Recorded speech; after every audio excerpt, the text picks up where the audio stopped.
రామచంద్రమూర్తి సుగ్రీవుడు ఇద్దరు అగ్నిసాక్షిగా స్నేహం చేసుకుని పరస్పరం ప్రతిజ్ఞ చేసుకున్నారు.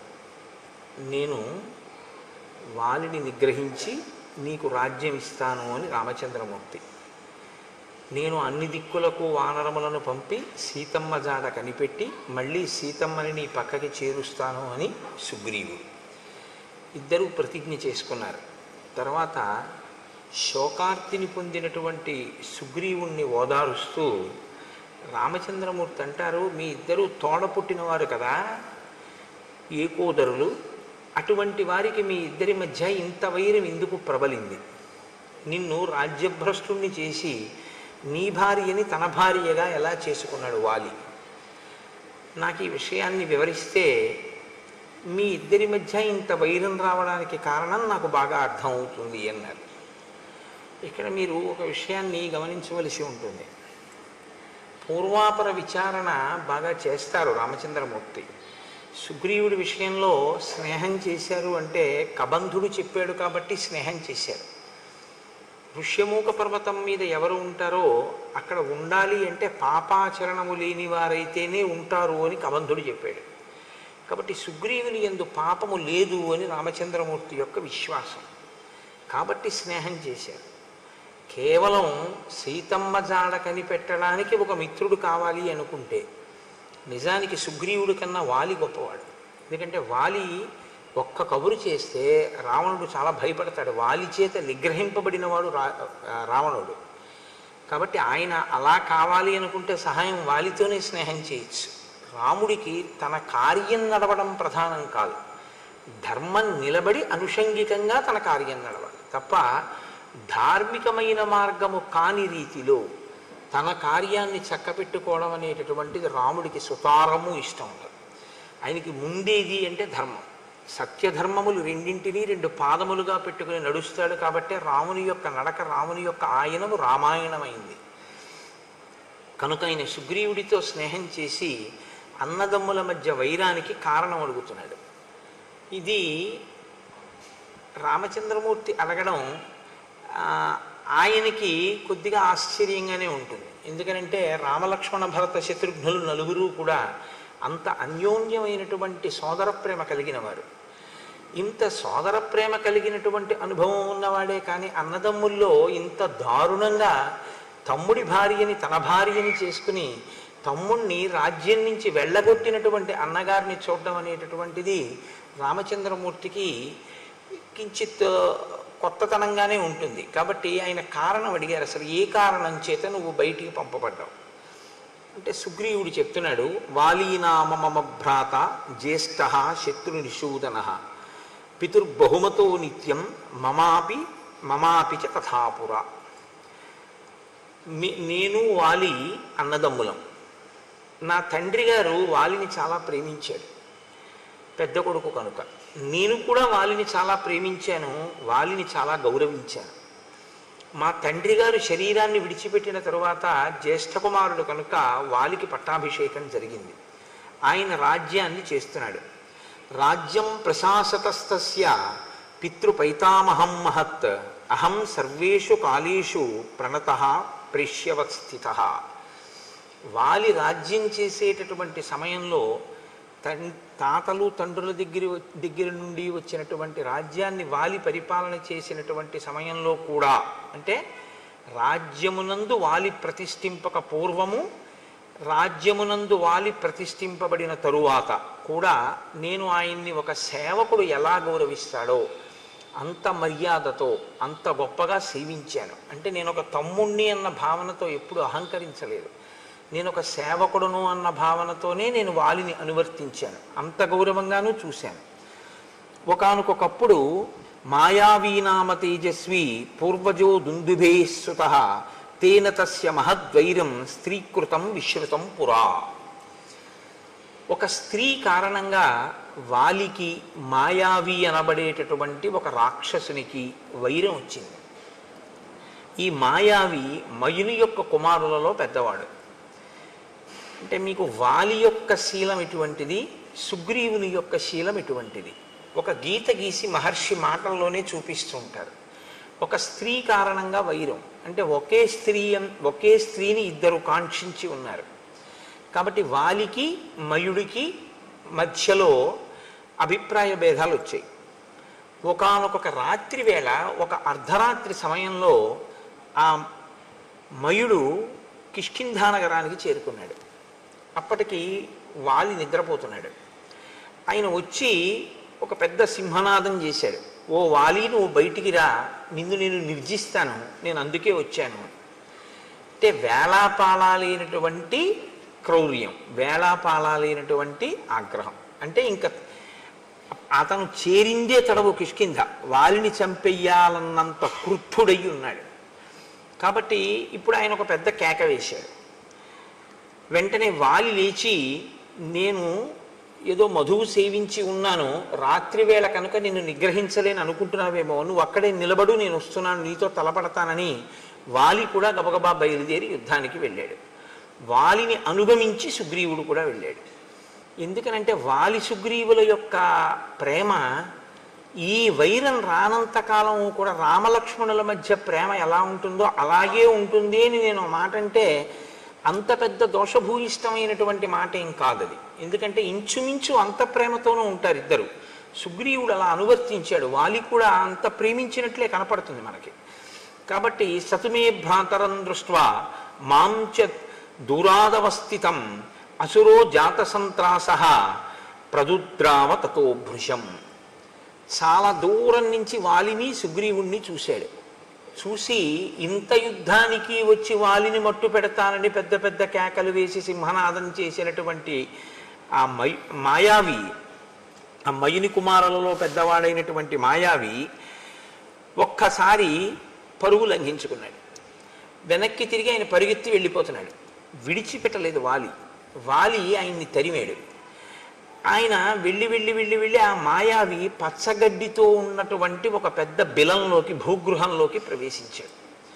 ప్రవేశించి దానిలోకి వెళ్ళిపోయాడు. అది చాలా చీకటిగా ఉంది. ఆ బిలం లోపలికి వెడితే అతను ఎక్కడున్నాడో, అతని పరివారం ఎవరైనా ఉన్నారో, ఇంకా ఎవరైనా యుద్ధానికి తలపడతారో తెలియని పరిస్థితి.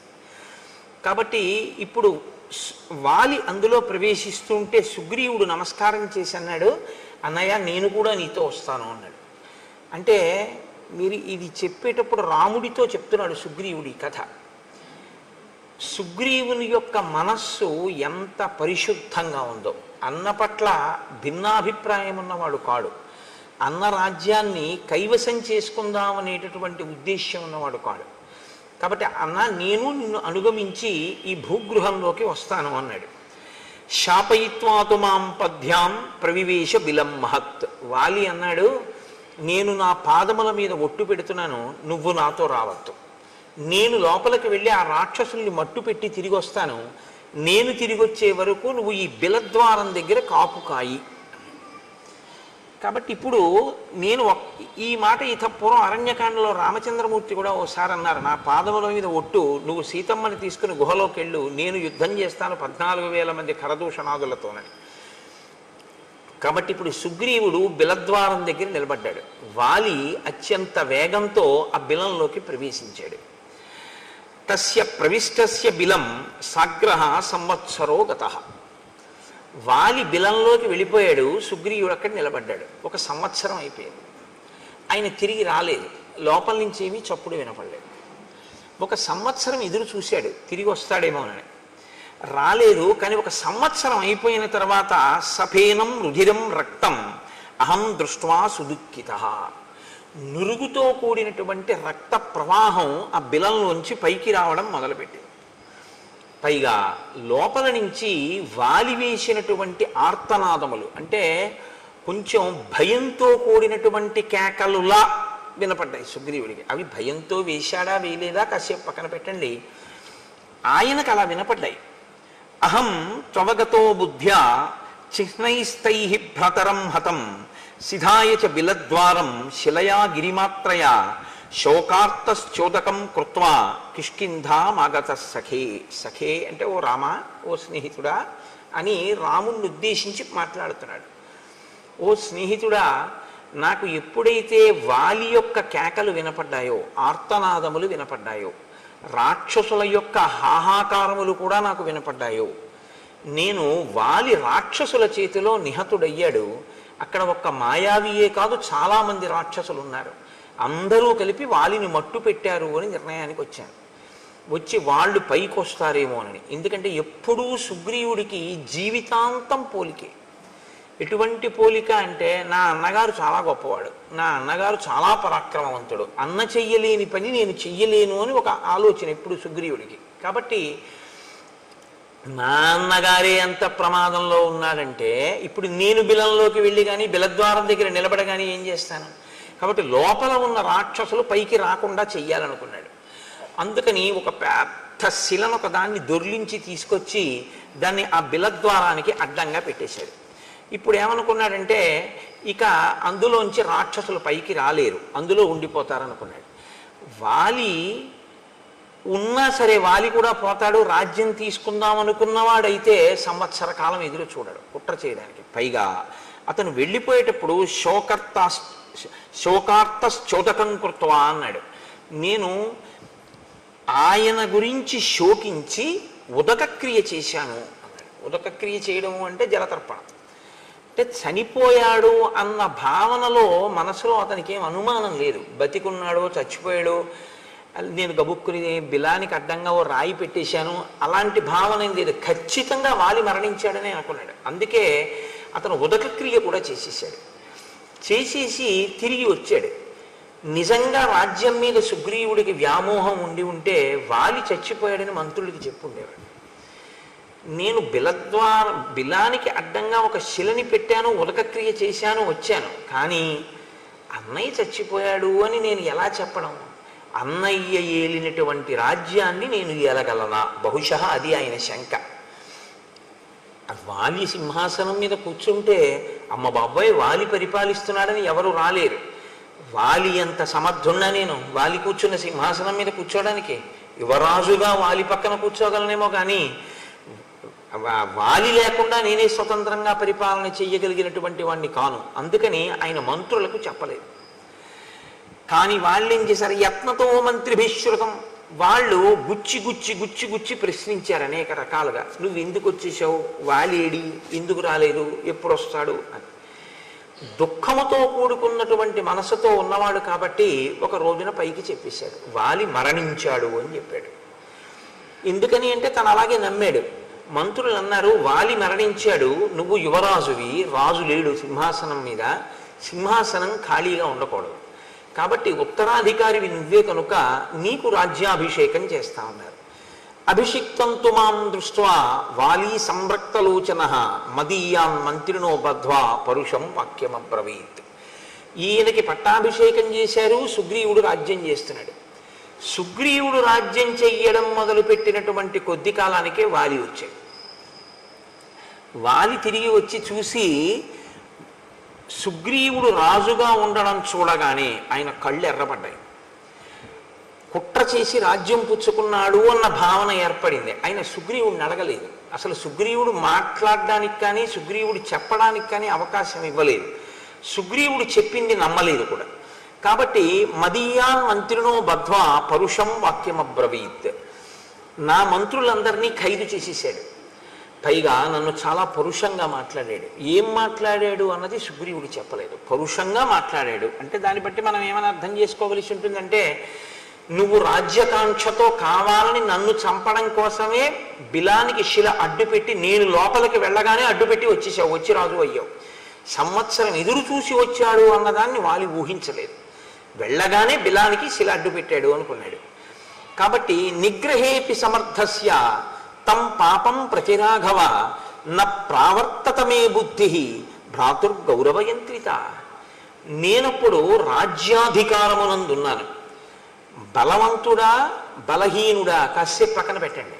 అధికారంలో ఉండడం చాలా గొప్ప బలం. ఎందుచేత అంటే సైన్యం అంతా కూడా సహకరిస్తుంది. రాజ్యాధికారం అటువంటిది.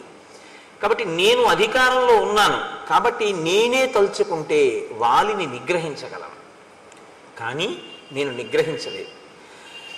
హత్వా శత్రుం సమే భ్రాత ప్రవివేశ పురం తదా మానయంస్తం మహాత్మానం యథావచ్చాభ్యవాదయం. నేను అభివాదం చేశాను. మొన్నటి రోజున మీకు నేను మనవి చేశాను, అభివాదము అన్న మాటకు అర్థం ఏమిటో. అభివాదము అంటే నిలబడి చేసేది కాదు, వంగి మోకాళ్ళ మీద రెండు చెవులు పట్టుకుని చేస్తే అభివాదం. కాబట్టి రెండు చెవులు పట్టుకుని నేను అభివాదం చేశాను. అలా అభివాదం చేస్తే గుర్తు ఏమిటంటే ఆశీర్వచనాన్ని అపేక్షించినట్లు. అభివాదం చేసినప్పుడు వెంటనే ఆశీర్వచనం చేస్తారు. కాబట్టి నాకు ఆశీర్వచనం చెయ్యలేదు మా అన్నయ్య. నేను అభివాదం చేసి మా అన్న పక్కన నిలబడ్డాను. ఉక్తాశ్చ నాశిషస్తేన సంతుష్టేన అంతరాత్మన. ఆయన మనసులో తృప్తిని పొందలేదు నేను అలా అభివాదం చేసినా కూడా. ఆయన నాకు ఆశీర్వచనం చెయ్యలేదు. నత్వా పాదావహం తస్య మకుటేనా స్పృశం ప్రభో అపి వాలీవమ క్రోధాత్ న ప్రసాదం చకారసః. నేను నా కిరీటం ఆయన పాదాలకు తగిలేటట్టుగా వంగి ఆయన పాదములకు నా కిరీటాన్ని తగల్చి నమస్కరించాను. నమస్కరించి నేను ఆయనతో ఒక మాట చెప్పాను, అన్నయ్య నేను యథార్థంగా రాజ్యం కోరుకోలేదు, నువ్వు మంత్రులను అడుగు. నేను 1 సంవత్సరం ఎదురు చూశాను నువ్వు వస్తావని. నురుగుతో కూడిన రక్తపు వరద వచ్చింది. నేను నీకే ప్రమాదం జరిగింది అనుకున్నాను. అందుకని 1 సంవత్సరం తర్వాత ఒక బండ అడ్డంగా పెట్టి తిరిగి వచ్చేసాను. నేను మంత్రులకు చెప్పలేదు. వారు నన్ను గుచ్చి గుచ్చి ప్రశ్నించారు. ప్రశ్నించి వాళ్ళు బలవంతంగా నాకు పట్టాభిషేకం చేశారు. అభిషిక్తోన కామేన తన్మేత్వం చంతుమర్హసి. నేను కావాలని చేసుకున్న పట్టాభిషేకం కాదు, కానీ నాకు పట్టాభిషేకం జరిగిందన్నమాట వాస్తవం. అన్నయ్య, ఈ జరిగిన పట్టాభిషేకానికి నన్ను క్షమించు, నాకు తెలియదు నువ్వు ఉన్నావని. కాబట్టి ఇప్పుడు ఈ రాజ్యాన్ని నీకు అప్పజెప్పేస్తున్నాను. నువ్వే సింహాసనం మీద కూర్చుని పరిపాలన చేయి. నీ వంటి మహాత్ముడు పరిపాలన చేస్తుంటే నీ మీద ప్రభువుగా కూర్చున్నాడు. ప్రభువుగా కూర్చున్నవాడు అకస్మాత్తుగా మళ్ళీ యువరాజుగా రావడం అనేటటువంటిది ఎవ్వరికీ అంగీకారయోగ్యం కాదు. యువరాజు రాజు తర్వాత ఉండేటటువంటి రాజరికం. ఒకసారి రాచరికం చేసి మళ్ళీ యువరాజుగా కూర్చోవడం అనేటటువంటిది ఒక వ్యక్తి అంగీకరించగలిగినటువంటి విషయం కాదు, అంత తేలిక కాదు అది. కానీ సుగ్రీవుడు దానికి సిద్ధపడ్డాడు. అన్నయ్య, నువ్వే రాజ్యమేలు, నేను నీకు తోడుగా ఉంటాను. నేను పూర్వం ఎలా నిన్ను సేవించానో అలాగే ఒక సేవకుడిగా మసులుకుంటాను. నేను యువరాజుగానే ఉంటాను అని అభ్యర్థించాను. కానీ వాలి సభని ఏర్పాటు చేసి మంత్రుల్ని పౌరుల్ని అందరినీ పిలిచాడు. పిలిచి ఒక మాట అన్నాడు. జరిగిన కథంతా చెప్పాడు. మాయావి వెంట మేము పరిగెత్తడం, తను బిలంలోకి వెళ్ళడం అన్నీ చెప్పి ఆ సభలో ఉన్న వారితో ఏం చెప్పాడంటే, ఈ దుర్మార్గుడు రాజ్యాన్ని కాంక్షించి నేను బిలంలోకి వెళ్ళగానే శిల అడ్డుపెట్టి వెళ్ళిపోయాడు. నేను తీరా మాయావిని వెతుక్కుంటూ లోపలికి వెళ్ళినటువంటి 1 సంవత్సరం తర్వాత నాకు ఆ మాయావి కనపడ్డాడంటే అది ఎంత పెద్ద బిలమో. ఆయనతో పాటు అక్కడ చాలామంది రాక్షసులు ఉన్నారు. నేను ఈ రాక్షసులందరినీ పరిమార్చాను. గుహ నెత్తుటితో నిండిపోయింది. నెత్తుటితో నిండిపోతే నేను ఆ గుహ నుంచి బయటపడవలసి వచ్చింది. తీరా నేను లోపల నుంచి సుగ్రీవా సుగ్రీవా సుగ్రీవా అని ఎంత అరిచినా నాకు జవాబు రాలేదు. నేను బయటికి వెడదామని వస్తే శిల అడ్డు పెట్టేసింది. నేను నా పాదములతో అనేక పర్యాయములు ఆ శిలని తన్నాను. తంటే ఆ శిల బద్దలైంది. బద్దలైన తర్వాత నేను బయటికి రాగలిగాను. ఈ క్రూరాత్ముడు ఇంత దుశ్చర్య చేసి నువ్విక్కడ ఉండు అని చెప్తే ఉండడం మానేసి శిలని అడ్డుపెట్టి ఇక్కడికొచ్చి రాజ్యాన్ని తీసుకున్నాడు. కాబట్టి వీడు నా పట్ల క్రూరంగా వ్యవహరించాడు, కాబట్టి నేను వీడిని చంపేస్తానన్నాడు అని నా భార్య రుమని తన భార్యగా స్వీకరించాడు. ఇక్కడ మీరు ఒక విషయాన్ని గమనించవలసి ఉంటుంది. తార అని ఒక ఆవిడ ఉంది, వాలి భార్య. వాలి భార్య తార, సుగ్రీవుడి భార్య రుమ. వాలి తారతో కలిసి రాజ్యం వెళుతుండేవాడు. వాలి మరణించాడు అని తెలిసిన తర్వాత, అంటే వాలి మరణించాడు అనుకున్న తర్వాత ఆమె సుగ్రీవుడికి భార్య అయింది తార. వాలి వచ్చేంత వరకు సుగ్రీవుడి భార్యగానే ఉంది తార. సుగ్రీవుణ్ణి తరిమేశారు.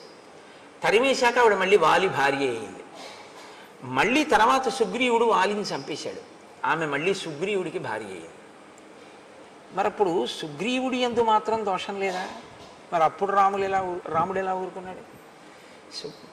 చంపిన తరువాత వాలిని వాలి భార్య తారని సుగ్రీవుడు చేపడితే అది కూడా దోషమేగా, వదిన గారిని స్వీకరించడం తల్లితో సమానం కదా. మరి అప్పుడు సుగ్రీవుడిని కూడా చంపేయాలిగా, మరి ఎందుకు చంపలేదు? మరి రుమని, సుగ్రీవుడి భార్య రుమని వాలి స్వీకరిస్తే వాలి మీద ధర్మం తప్పిన వాడివి అని వాలిని ఎందుకు సంహరించాడు రామచంద్రమూర్తి? కిష్కింధకాండలో మీరు చాలా జాగ్రత్తగా దాన్ని పరిశీలన చేయవలసి ఉంటుంది. వానర జాతులలో వానరముల యందు అనేక జాతులు ఉన్నాయి. ఇందులో కర్మాధికారము జ్ఞానాధికారము కలిగినటువంటి వానర జాతి ఒకటి ఉంది. అది చాలా శ్రేష్టమైనటువంటి వానర జాతి. వాళ్ళు సంధ్యావందనం చేస్తారు. మనుష్యులు ఎలా చేస్తారో అలా వాళ్ళు సంధ్యావందనం చేస్తారు. వాళ్ళ అంత్యేష్టి సంస్కారం అవన్నీ కూడా అలా ఉంటాయి. వాలి సుగ్రీవుడు సంధ్యావందనం చేసేటటువంటి వానర జాతిలో వచ్చినటువంటి వాడు. సంధ్యావందనం చేసే అధికారం ఉన్నటువంటి వానర జాతిలో ఒక నియమం ఉంది. అన్న వదిన, తమ్ముడు మరదలు, రెండు జంటలు ఉండగా ఏ కారణం చేతనైనా అన్నగారు కానీ తమ్ముడు కానీ మరణిస్తే, మరదలు కానీ వదిన గారు కానీ మిగిలినటువంటి వారిని, అంటే ఒక ఉదాహరణ చెప్పాలి అంటే అన్నగారు మరణించాడు అనుకోండి, ఇప్పుడు ఆ వదిన గారు తనంత తాను కోరుకుంటే తమ్ముడికి భార్య అవ్వచ్చు.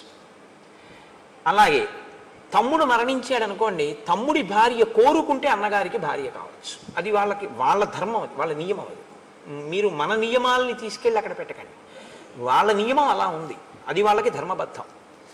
కాబట్టి వాలి భార్యగా తార ఉన్నంతకాలం సుగ్రీవుడు ఎప్పుడూ స్వీకరించలేదు. వాలి మరణించాడు అని పరిపూర్ణంగా నమ్మాడని గుర్తేమిటంటే పట్టాభిషేకం చేసుకుని తారని కూడా తీసుకున్నాడు. ఆవిడ అంగీకరించింది సుగ్రీవుడు భార్యగా ఉండడానికి, కాబట్టి స్వీకరించాడు. ఇప్పుడు తప్పు లేదు. సుగ్రీవుడు కళ్ళ ముందు బతికున్నాడని వాలికి తెలుసు, తెలిసి రుమని స్వీకరించాడు, ధర్మం తప్పాడు, అందుకుని చంపాడు.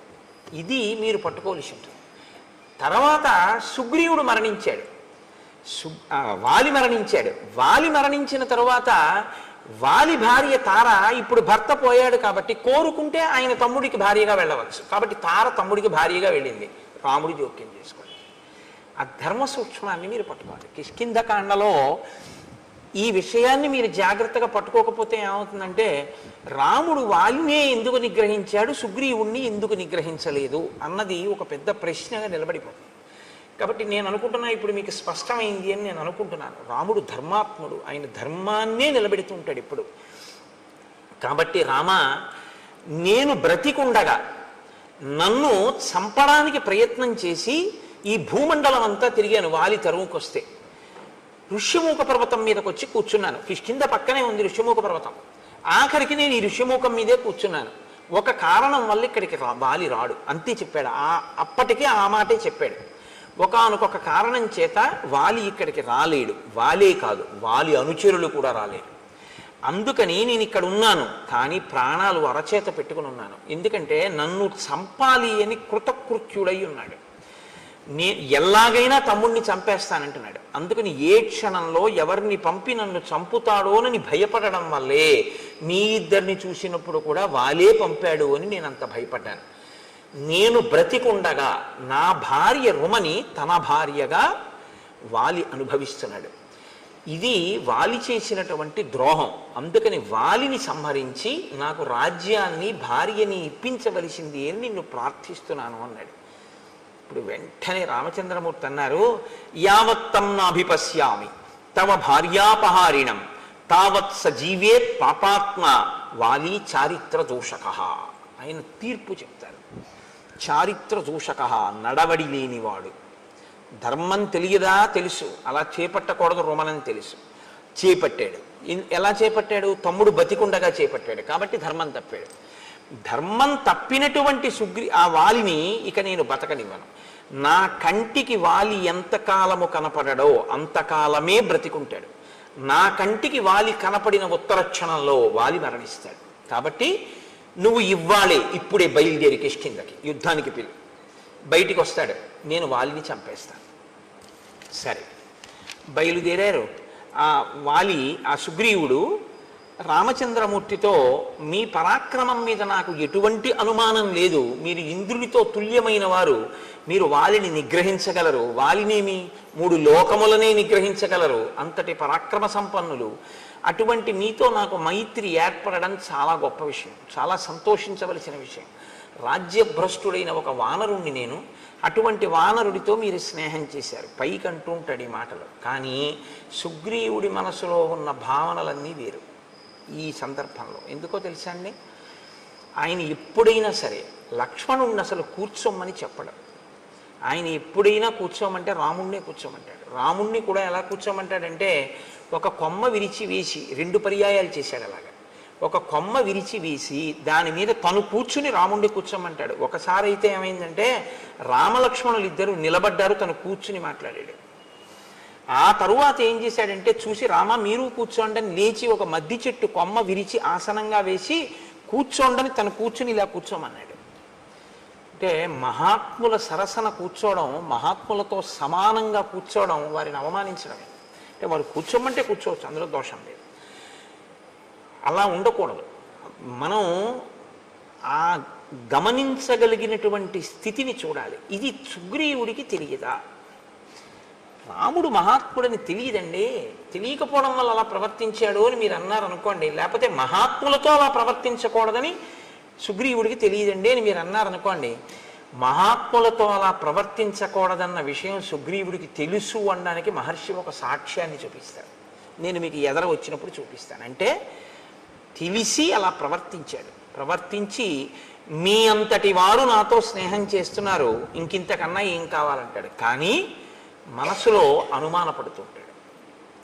ఏమనుమానపడ్డాడంటే, ఆగండి వెడదాం, పిలుస్తాను వాలిని, యుద్ధం చేస్తాను, ఇది చంపుదురు కానీ నేను ఒక్క మాట చెప్తాను కొంచెం వినండి అన్నాడు.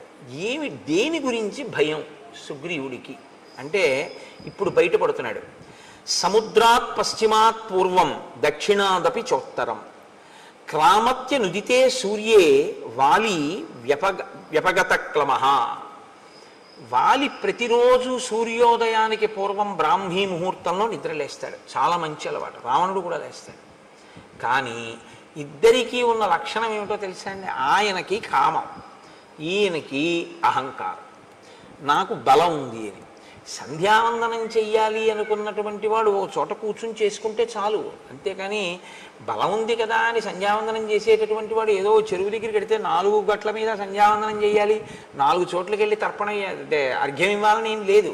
కానీ ఒంటి బలం అటువంటిది. కాబట్టి ఆయన ఏం చేస్తాడంటే 4 సముద్రముల దగ్గరికి వెడతాడు అర్ఘ్యం ఇచ్చేటప్పుడు. అంటే దిగ్దేవతా నమస్కారానికి తిరిగినట్టుగా 4 సముద్రములకు వెడతాడు. తూర్పు సముద్రం, పశ్చిమ సముద్రం, ఉత్తర సముద్రం, దక్షిణ సముద్రం ఒక్కొక్క గంతులోనే వెళ్ళిపోతాడు.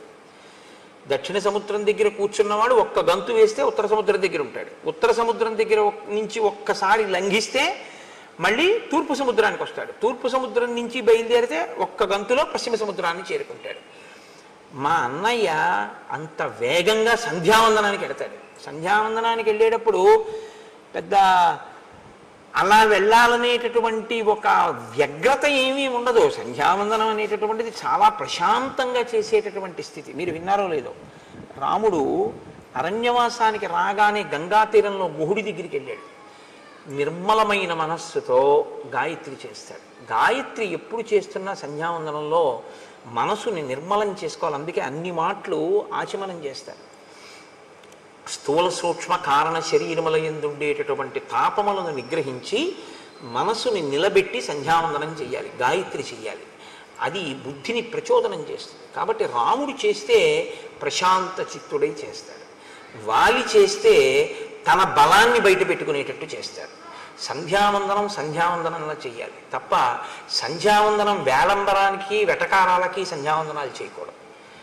అది చాలా ప్రమాదం కూడా. అలాంటి పిచ్చి పనులు ఎప్పుడూ చేయకూడదు. దాన్ని చేసేటప్పుడు తదేక దృష్టితో జాగ్రత్తగా ఆ మర్యాదతో ఆ గౌరవంతో చేయవలసి ఉంటుంది. కాబట్టి 4 సముద్రముల దగ్గరికి వెడతాడు మా అన్నయ్య. ఒక్కొక్క గంతులో వెళ్ళిపోతాడు. అయిపోయిన తర్వాత ఏం చేస్తాడో తెలుసా? సంధ్యావందనం అయ్యాక అంటే సూర్యోదయం అయిపోయే లోపల ప్రాయశ్చిత్తం లేకుండా కదా అర్ఘ్యం ఇచ్చేయాలి. కాబట్టి త్వరతో ముందు సంధ్యావందనం చేస్తాడు. చేసిన వెంటనే ఏం చేస్తాడంటే అగ్రాణ్యారుహ్య శైలానాం శిఖరాణి మహాంత్యపి ఊర్ధ్వముత్పాత్య తరసా ప్రతిగృహ్ణాతి వీర్యవాన్. ఆయన పర్వతముల యొక్క శిఖరముల దగ్గరికి వెళ్ళి నించుంటాడు. నించుని ఆ పర్వత శిఖరములను ఊపి చేత్తో బంతులు పట్టుకున్నట్టు పట్టుకుంటాడు. పట్టుకుని ఈ శిఖరములను గాలిలోకి ఎగరేస్తాడు. ఎగరేసి పట్టుకుంటూ ఉంటాడు కింద పడకుండా. పర్వత శిఖరములను పిరికి ఆడుకోవడం మా వాడికి పొద్దున్నే చేసుకునే వ్యాయామం లాంటిది. బంతి ఆట కింద లెక్కది. శిఖరములతో ఆడుకుంటాడు అలాగా. అంటే ఎంతటి బలవంతుడో, ఎంతటి వేగమున్నవాడో గమనించు. బలం ఉండడం ఒకెత్తండి, బలానికి పక్కన వేగం ఉండడం మరింత ద్విగుణీకృత బలం. అది బలం ఉన్న చోట వేగం ఉండాలని లేదు, వేగం ఉన్న చోట బలం ఉండాలని లేదు. బలము వేగము కూడా ఉన్నాయనుకోండి, చాలా కష్టం ఇంకా పట్టుకోవడం. అంత వేగంగా వచ్చి నిలబడిపోతాడు. అంత వేగం ఉన్నవాడు, అంత బలం ఉన్నవాడు మా అన్నయ్య. బహవః సారవంతశ్చ వనేషు వివిధాద్రుమాః వాలినా తరసా భగ్న బలం ప్రథయతాత్మనః. మా అన్నయ్య పచ్చగా ఉన్నటువంటి ఆకులతో ఉన్న సాలవృక్షముల దగ్గరికి వెడతాడు. వెళ్ళి ఆకాశం అంతెత్తు పెరిగిపోయి కొమ్మలతో రెమ్మలతో పచ్చి ఆకులతో ఉన్న సాలవృక్షం దగ్గరికి వెళ్ళి దాని మొదలు పట్టుకుని ఒకసారి ఊపుతాడు.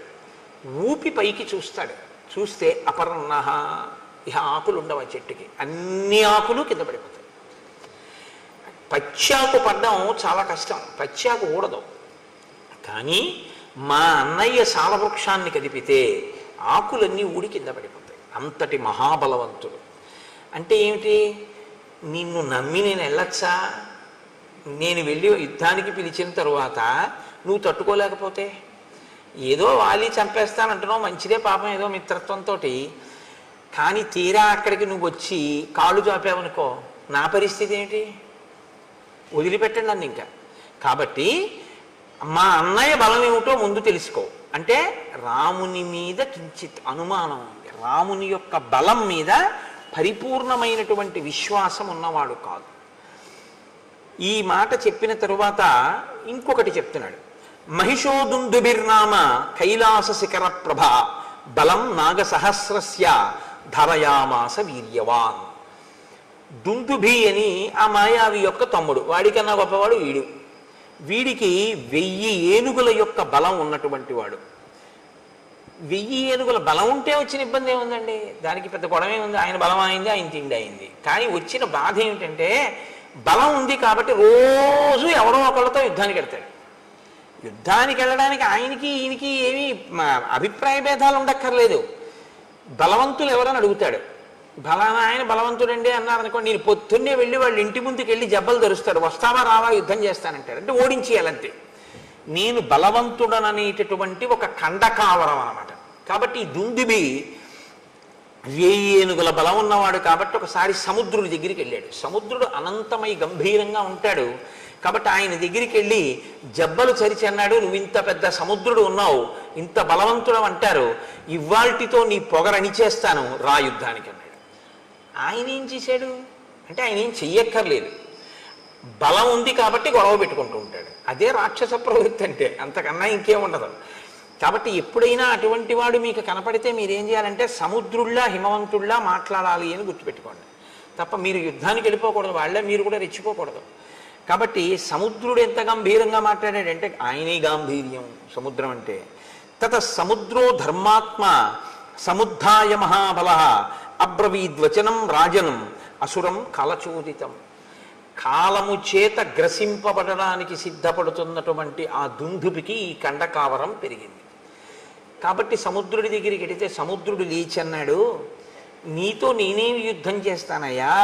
సమర్థో నాస్మితే దాతుం యుద్ధం యుద్ధ విశారద శ్రూయతాం చాభిదాస్యామి ఎస్తే యుద్ధం ప్రదాస్యతి.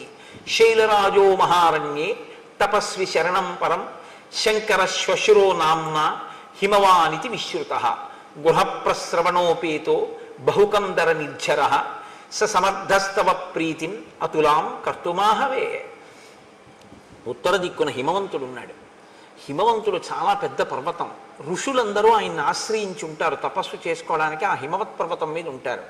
ఆయన యందు పెద్ద పెద్ద గుహలు ఉన్నాయి, అనేకమైన నదులు పుట్టి ఆయన మీద ప్రవహిస్తూ ఉంటాయి. అంత బలవంతుడు, పైగా శంకరుడికి మామగారు.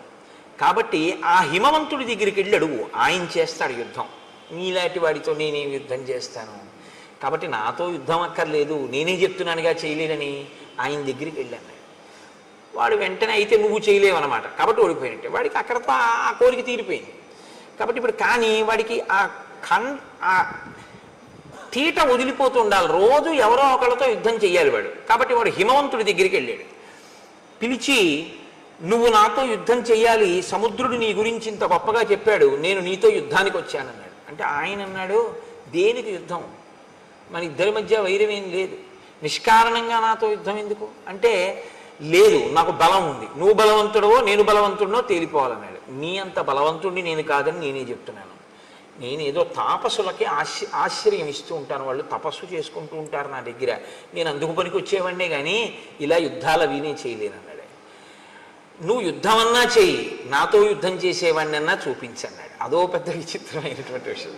ఒక్కొక్కడి స్థితి, రాక్షసత్వం అన్న మాట అంత ప్రబలంగా ఉంటుంది వాళ్ళలో ఉండేటటువంటి మనఃప్రవృత్తి. అంటే ఆయన అన్నాడు, వాలీనామ మహాప్రాజ్ఞ శక్రతుల్య పరాక్రమ అధ్యాస్తే వానర శ్రీమాన్ కిష్కింధాం అతుల ప్రభాం స సమర్థో మహాప్రాజ్ఞ తవ యుద్ధ విశారద ద్వంద్వయుద్ధం మహద్దాతుం నముచేరివ వాసవ. నముచికి ఇంద్రుడికి యుద్ధం జరిగితే ఎలా ఉంటుందో అలా ఉంటుంది నువ్వు వాలితో యుద్ధం చేస్తే. కిష్కింధా రాజ్యాన్ని పరిపాలన చేస్తున్నాడు, మహాబలవంతుడు, నీకు తగినవాడు, ఆయనతో యుద్ధం చేయి, మీ ఇద్దరికీ సరిపోతుంది, బాగుంటుంది, నాతో ఎందుకు, అక్కడికి వెళ్ళి అన్నాడు. అంటే మళ్ళీ ఒక్క గంతులో అక్కడి నుంచి ఇక్కడికి వచ్చాడు. కానీ పాపం అప్పటికే తిరిగాడు కదండి, మరి ఓసారి సముద్రుడి దగ్గరికి వెళ్ళాడు, ఓసారి హిమవంతుడి దగ్గరికి వెళ్ళాడు. దేనికి, ఓ పుణ్యమా పురుషార్థమా, గొడవ తెచ్చుకోవడానికి వెళ్ళాడు. గొడవ పెట్టుకోలేదు వాళ్ళు గొడవ పెట్టుకోలేదన్న కక్ష కడుపులో ఉండిపోయింది. వాళ్ళు గొడవ పెట్టుకోలేదు, ఇవాళ నాకు యుద్ధం చేయడానికి ఒక్కడ దొరకలేదు, సూర్యాస్తమయం అయిపోయింది. వాడికి ఎంత బాధో చూడండి.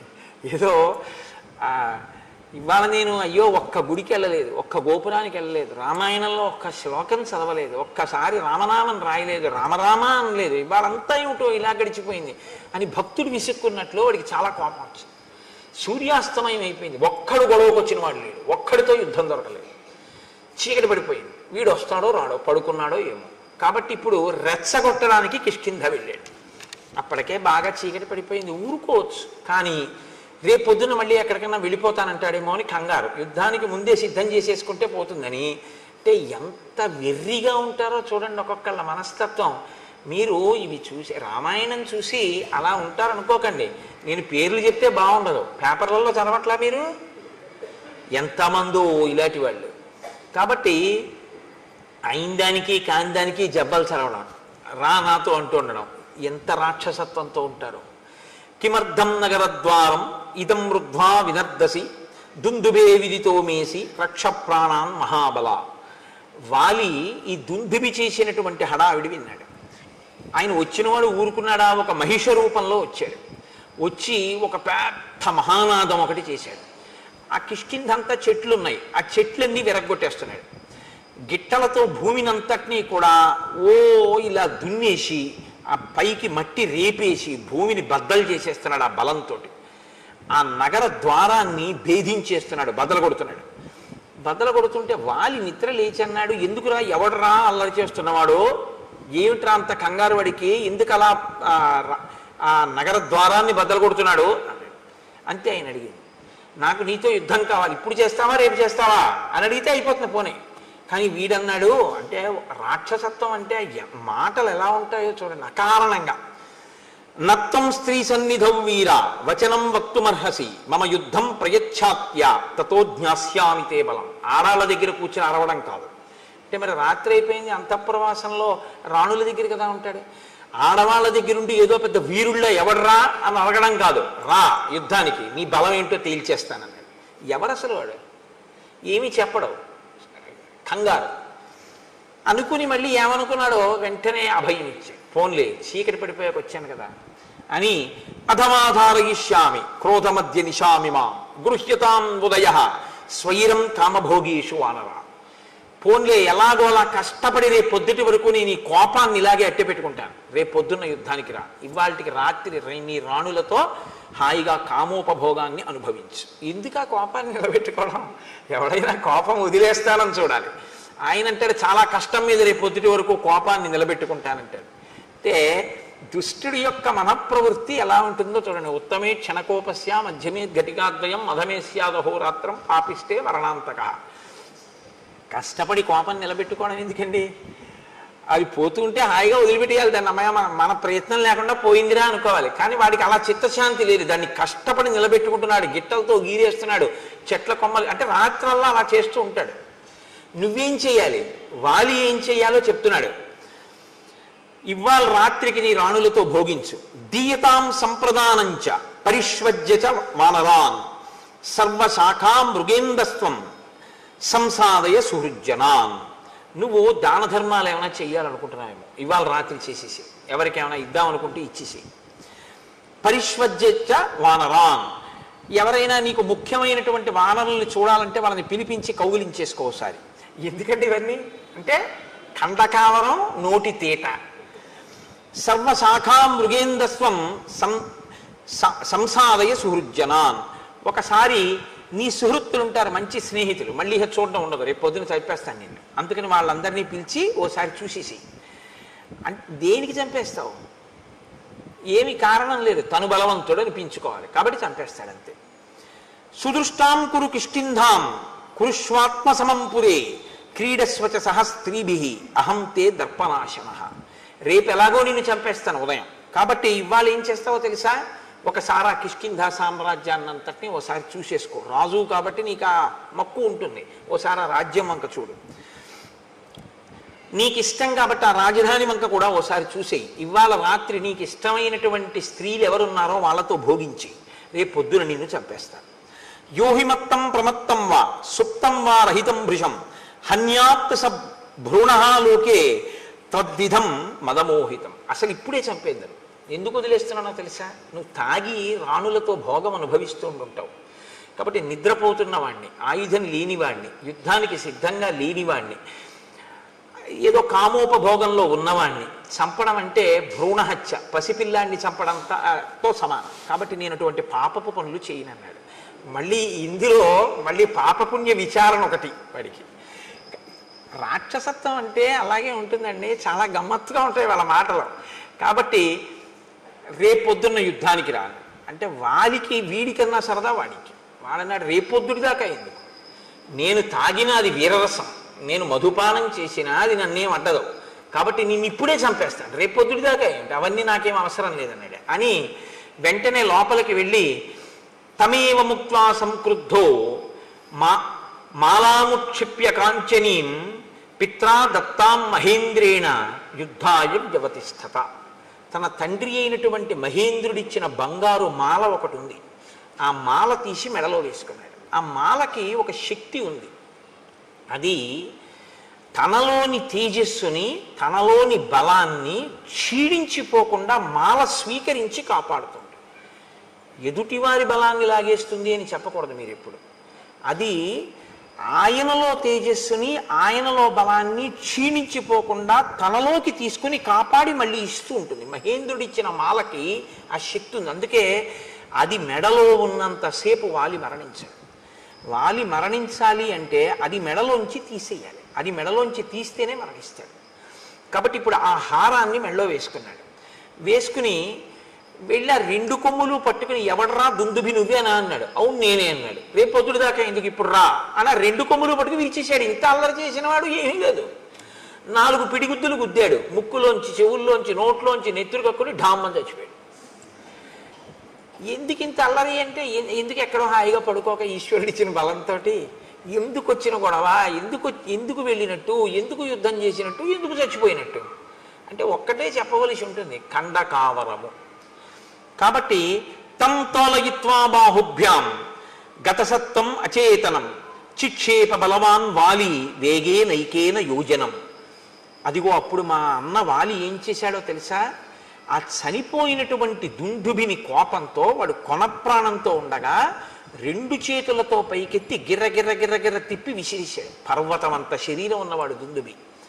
ఆ శరీరాన్ని విసిరితే అది యోజనం దూరం వెళ్ళి పడింది రామ. ఇదిగో ఆ పడిపోయిన శరీరమే ఇప్పుడు అస్థిపంజరం అయిపోయింది, ఎండిపోయి అది ఇలా అయిపోయింది. ఆ విసిరినప్పుడు నవరంధ్రములలోంచి నెత్తురు కారుతోందేమో దుందుబి శరీరంలోంచి. తస్య వేగ ప్రవిద్ధస్య వక్త్రాక్షతజ బిందవ ప్రపేతుర్మారుతో క్షిప్త మతంగస్యాశ్రమం ప్రతి. ఆ గాలిలో వచ్చేస్తున్నటువంటి ఆ దుందుబి యొక్క శరీరంలోంచి కారుతున్న నెత్తురు మతంగ మహర్షి యొక్క ఆశ్రమంలో పడింది, ఆశ్రమ ప్రాంగణంలో పడింది. ఆయన బయటికి వచ్చారు. ఏట్రా పెద్ద చప్పుడైంది, ఏదో పడిపోయినట్టు అని బయటికి వచ్చారు. బయటికి వస్తే నెత్తురు పడిపోయింది అదంతా. ఆయన వెంటనే ఒకసారి అంతర్ముఖులై చూశారు, ఎందుకు పడింది ఇంత రక్తం అని. దుందుబి శరీరాన్ని వాలి విసిరాడు అని గ్రహించారు. ఆయన అన్నారు, వనమ్మత్ సంశ్రయం ఏన దూషితం రుధరస్రవై సంభగ్నా పాదపాశ్చేమే క్షిపతే హాసురీం తను. నేను ప్రాణప్రదంగా పెంచుకుంటున్నటువంటి చెట్లతో కూడినటువంటి ఈ ఆశ్రమం నేను నివసించేటటువంటి ప్రదేశం. దీన్ని కలుషితం చేశాడు వాలి. ఆ నెత్తుటి ధారలు ఇక్కడ పడేటట్టుగా విసిరాడు దుందుబి కళేవరాన్ని. కాబట్టి ఎవడైతే ఈ శరీరాన్ని ఇలా విసిరాడో వాడు ఈ ఆశ్రమంలోకి అడుగు పెడితే వెంటనే మరణిస్తాడు అని ఊరుకోలేదు ఆయన. సమంతాద్యోజనం పూర్ణం ఆశ్రమం మమకం యది ఆగమిష్యతి దుర్బుద్ధి వ్యక్తం సన భవిష్యతి. నేను ఎంతో కష్టపడి ఈ వనాన్నంతటినీ పెంచి పెద్ద చేసి కందమూలములు తింటూ ఉంటాను. నా బిడ్డల్లాంటివి ఈ చెట్లన్నీ. ఇటువంటి చెట్లన్నీ పాడైపోయేటట్టుగా విసిరాడు ఆ దుందుబి శరీరాన్ని. మరి పర్వతం అంతా శరీరం పడిపోతే చెట్లు పాడవండి. కాబట్టి ఈ ఆశ్రమంలోకే కాదు, ఆశ్రమానికి ఒక యోజనం దూరంలో ఎప్పుడైనా వాలి లోపలికి వస్తే వెంటనే వాలి మరణిస్తాడు అని ఆయన అన్నాడు. వాలి ఈ కోపాన్ని పెట్టుకుని తన వాళ్ళని పంపించి పాడు చేస్తుంటాడేమో అని. దివసస్యాస్య మర్యాద యంద్రష్టాశోస్మి వానరం బహువర్ష సహస్రాణి సవై శైలో భవిష్యతి. వాలికి సంబంధించినటువంటి వాళ్ళు, వాలి సైన్యంలో ఉన్నవాళ్ళు కానీ వాలి పరివారంలో ఉన్నవాళ్ళు కానీ ఎవరైనా ఒక్కరోజు సమయం ఇస్తున్నారు. ఇప్పటికిప్పుడు వెళ్ళిపోమంటే వెళ్ళిపోరు. కాబట్టి 24 గంటలలో వాళ్ళు ఇక్కడ ఉన్నటువంటి ఈ ఋష్యమూక పర్వత శిఖరములన్నిటి నుంచి ఖాళీ చేసి వెళ్ళిపోవాలి. అలా కానీ వెళ్ళకపోతే, వాళ్ళు ఈ ఋష్యమూక పర్వతాల మీద ఉంటే, నేను తిరుగుతున్నప్పుడు వాళ్ళు నా కంట పడగానే వాళ్ళు కొన్ని సంవత్సరముల పాటు శిలలైపోతారు అన్నాడు. అనేటప్పటికీ వాలికి సంబంధించినటువంటి వానరుల పర్వతం అంతా ఖాళీ చేసి కిష్కిందకి వెళ్ళిపోయారు. అంతమంది వానరులు ఋషిమూక పర్వతం నుంచి వస్తే చూసి వాలి అన్నాడు, మీ అందరు ఎందుకు వచ్చారన్నాడు. మహర్షి శపించారన్నాడు. ఆయన పరుగెత్తుకుంటూ వెళ్ళి మతంగ మహర్షి యొక్క కాళ్ళ మీద పడ్డాడు. పడితే మతంగ మహర్షి క్షమించలేదు. అలా కుదరదు, నీకు ఈ శాపం ఉంటుంది అని చెప్పి ఆయన లోపలికి వెళ్ళిపోయారు. కాబట్టి మా అన్నకి భయం. కాబట్టి మా అన్న ఎప్పుడూ ఈ దరిదాపులకు రాడు. అందుకని నేను ఈ ఋష్యమూక పర్వతం మీద మతంగ మహర్షి యొక్క ఆశ్రమం చుట్టూ ఉన్నటువంటి ప్రాంతంలో ఇక్కడ బ్రతుకుతున్నాను. కాబట్టి రామ, ప్రాణములు గుప్పెట్లో పెట్టుకుని ఉన్నాను. ఇది దుందుబి యొక్క కళేవరం అని ఇప్పుడు రాముణ్ణి ఇంకొంచెం దూరం తీసుకెళ్ళాడు. తీసుకెళ్ళి ఇమే చ విపులాహ సాలాహ సప్త శాఖావలంబిన ఎత్రైకం ఘటతే వాలి నిష్పత్రయితు మోజస. ఇవిగో ఇవే 7 సాల వృక్షాలు వరుసగా ఉన్నాయి, చూసావా? ఇవి 7. ఇవే ఉదయం సంధ్యావందనం చేసుకున్న తర్వాత మా అన్నయ్య వచ్చి దీన్ని కదిపేవాడు. దీన్ని ఊపితేనే ఆకులన్నీ రాలిపోతాయి. రామ, మా అన్నయ్య ఇంత బలవంతుడు, ఇంత వేగం ఉన్నవాడు, నేను చెప్పవలసింది చెప్పాను, నీకు నమ్మకం ఉందా వాళ్ళని చంపగలనని అని అడిగాడు. అంటే ఇంత చెప్పినా బలవంతుణ్ణి అనుకుంటున్నావా? నిజంగా అంత బలం ఉందా అంటే రాముడేమనలేదు, లక్ష్మణుడు నవ్వాడు. ఆయన అన్నాడు, తథాబ్రమాణం సుగ్రీవం ప్రహసన్ లక్ష్మణోబ్రవీత్ కస్మిన్ కర్మని నిర్వృత్తే శ్రద్ధద్యా వలినోవధం. ఏమి నీకు అనుమానమా? మా అన్నయ్య చంపగలడు వాలిని. వాలికి ఎంత వేగం ఉందో అంతకన్నా వేగం మా అన్నయ్య బాణానికి ఉంది. నీకు అనుమానమా? నేను చెప్తున్నాను మా అన్నయ్య చంపగలడని. అనుమానం ఉంటే ఏం చేస్తే నమ్ముతావు చెప్పు అన్నాడు. ఇప్పుడు ఏమనాలి నిజంగా నమ్మకం ఉంటే? లక్ష్మణుడు ఈ మాట అన్న తర్వాత సరే అయితే రామ నేను యుద్ధానికి ఎడతాననాలి. కానీ ఆయన అలా అనలేదు. సుగ్రీవుడు అన్నాడు, నువ్వు ఒక్క బాణంతో ఒక సాలవృక్షాన్ని కొడితే నేను నమ్ముతాను. ఒక బాణంతోటే కొట్టాలి, ఒక్కసారి విడిచిపెట్టాలి. ఆ బాణం ఒక సాలవృక్షాన్ని కానీ కొట్టగలిగితే నువ్వు మా అన్నయ్యని కొట్టగలవు అని నేను నమ్ముతాను. ఎందుకంటే ఒక సాలవృక్షాన్ని కలిగితే ఆకులు రాలేవి కాబట్టి వాలికి. 2 ఈ దుందుబి అస్థిపంజరం ఉంది చూసావా, దాన్ని మా అన్నయ్య ఎత్తి 2 చేతులతో యోజనం దూరం విసిరాడు.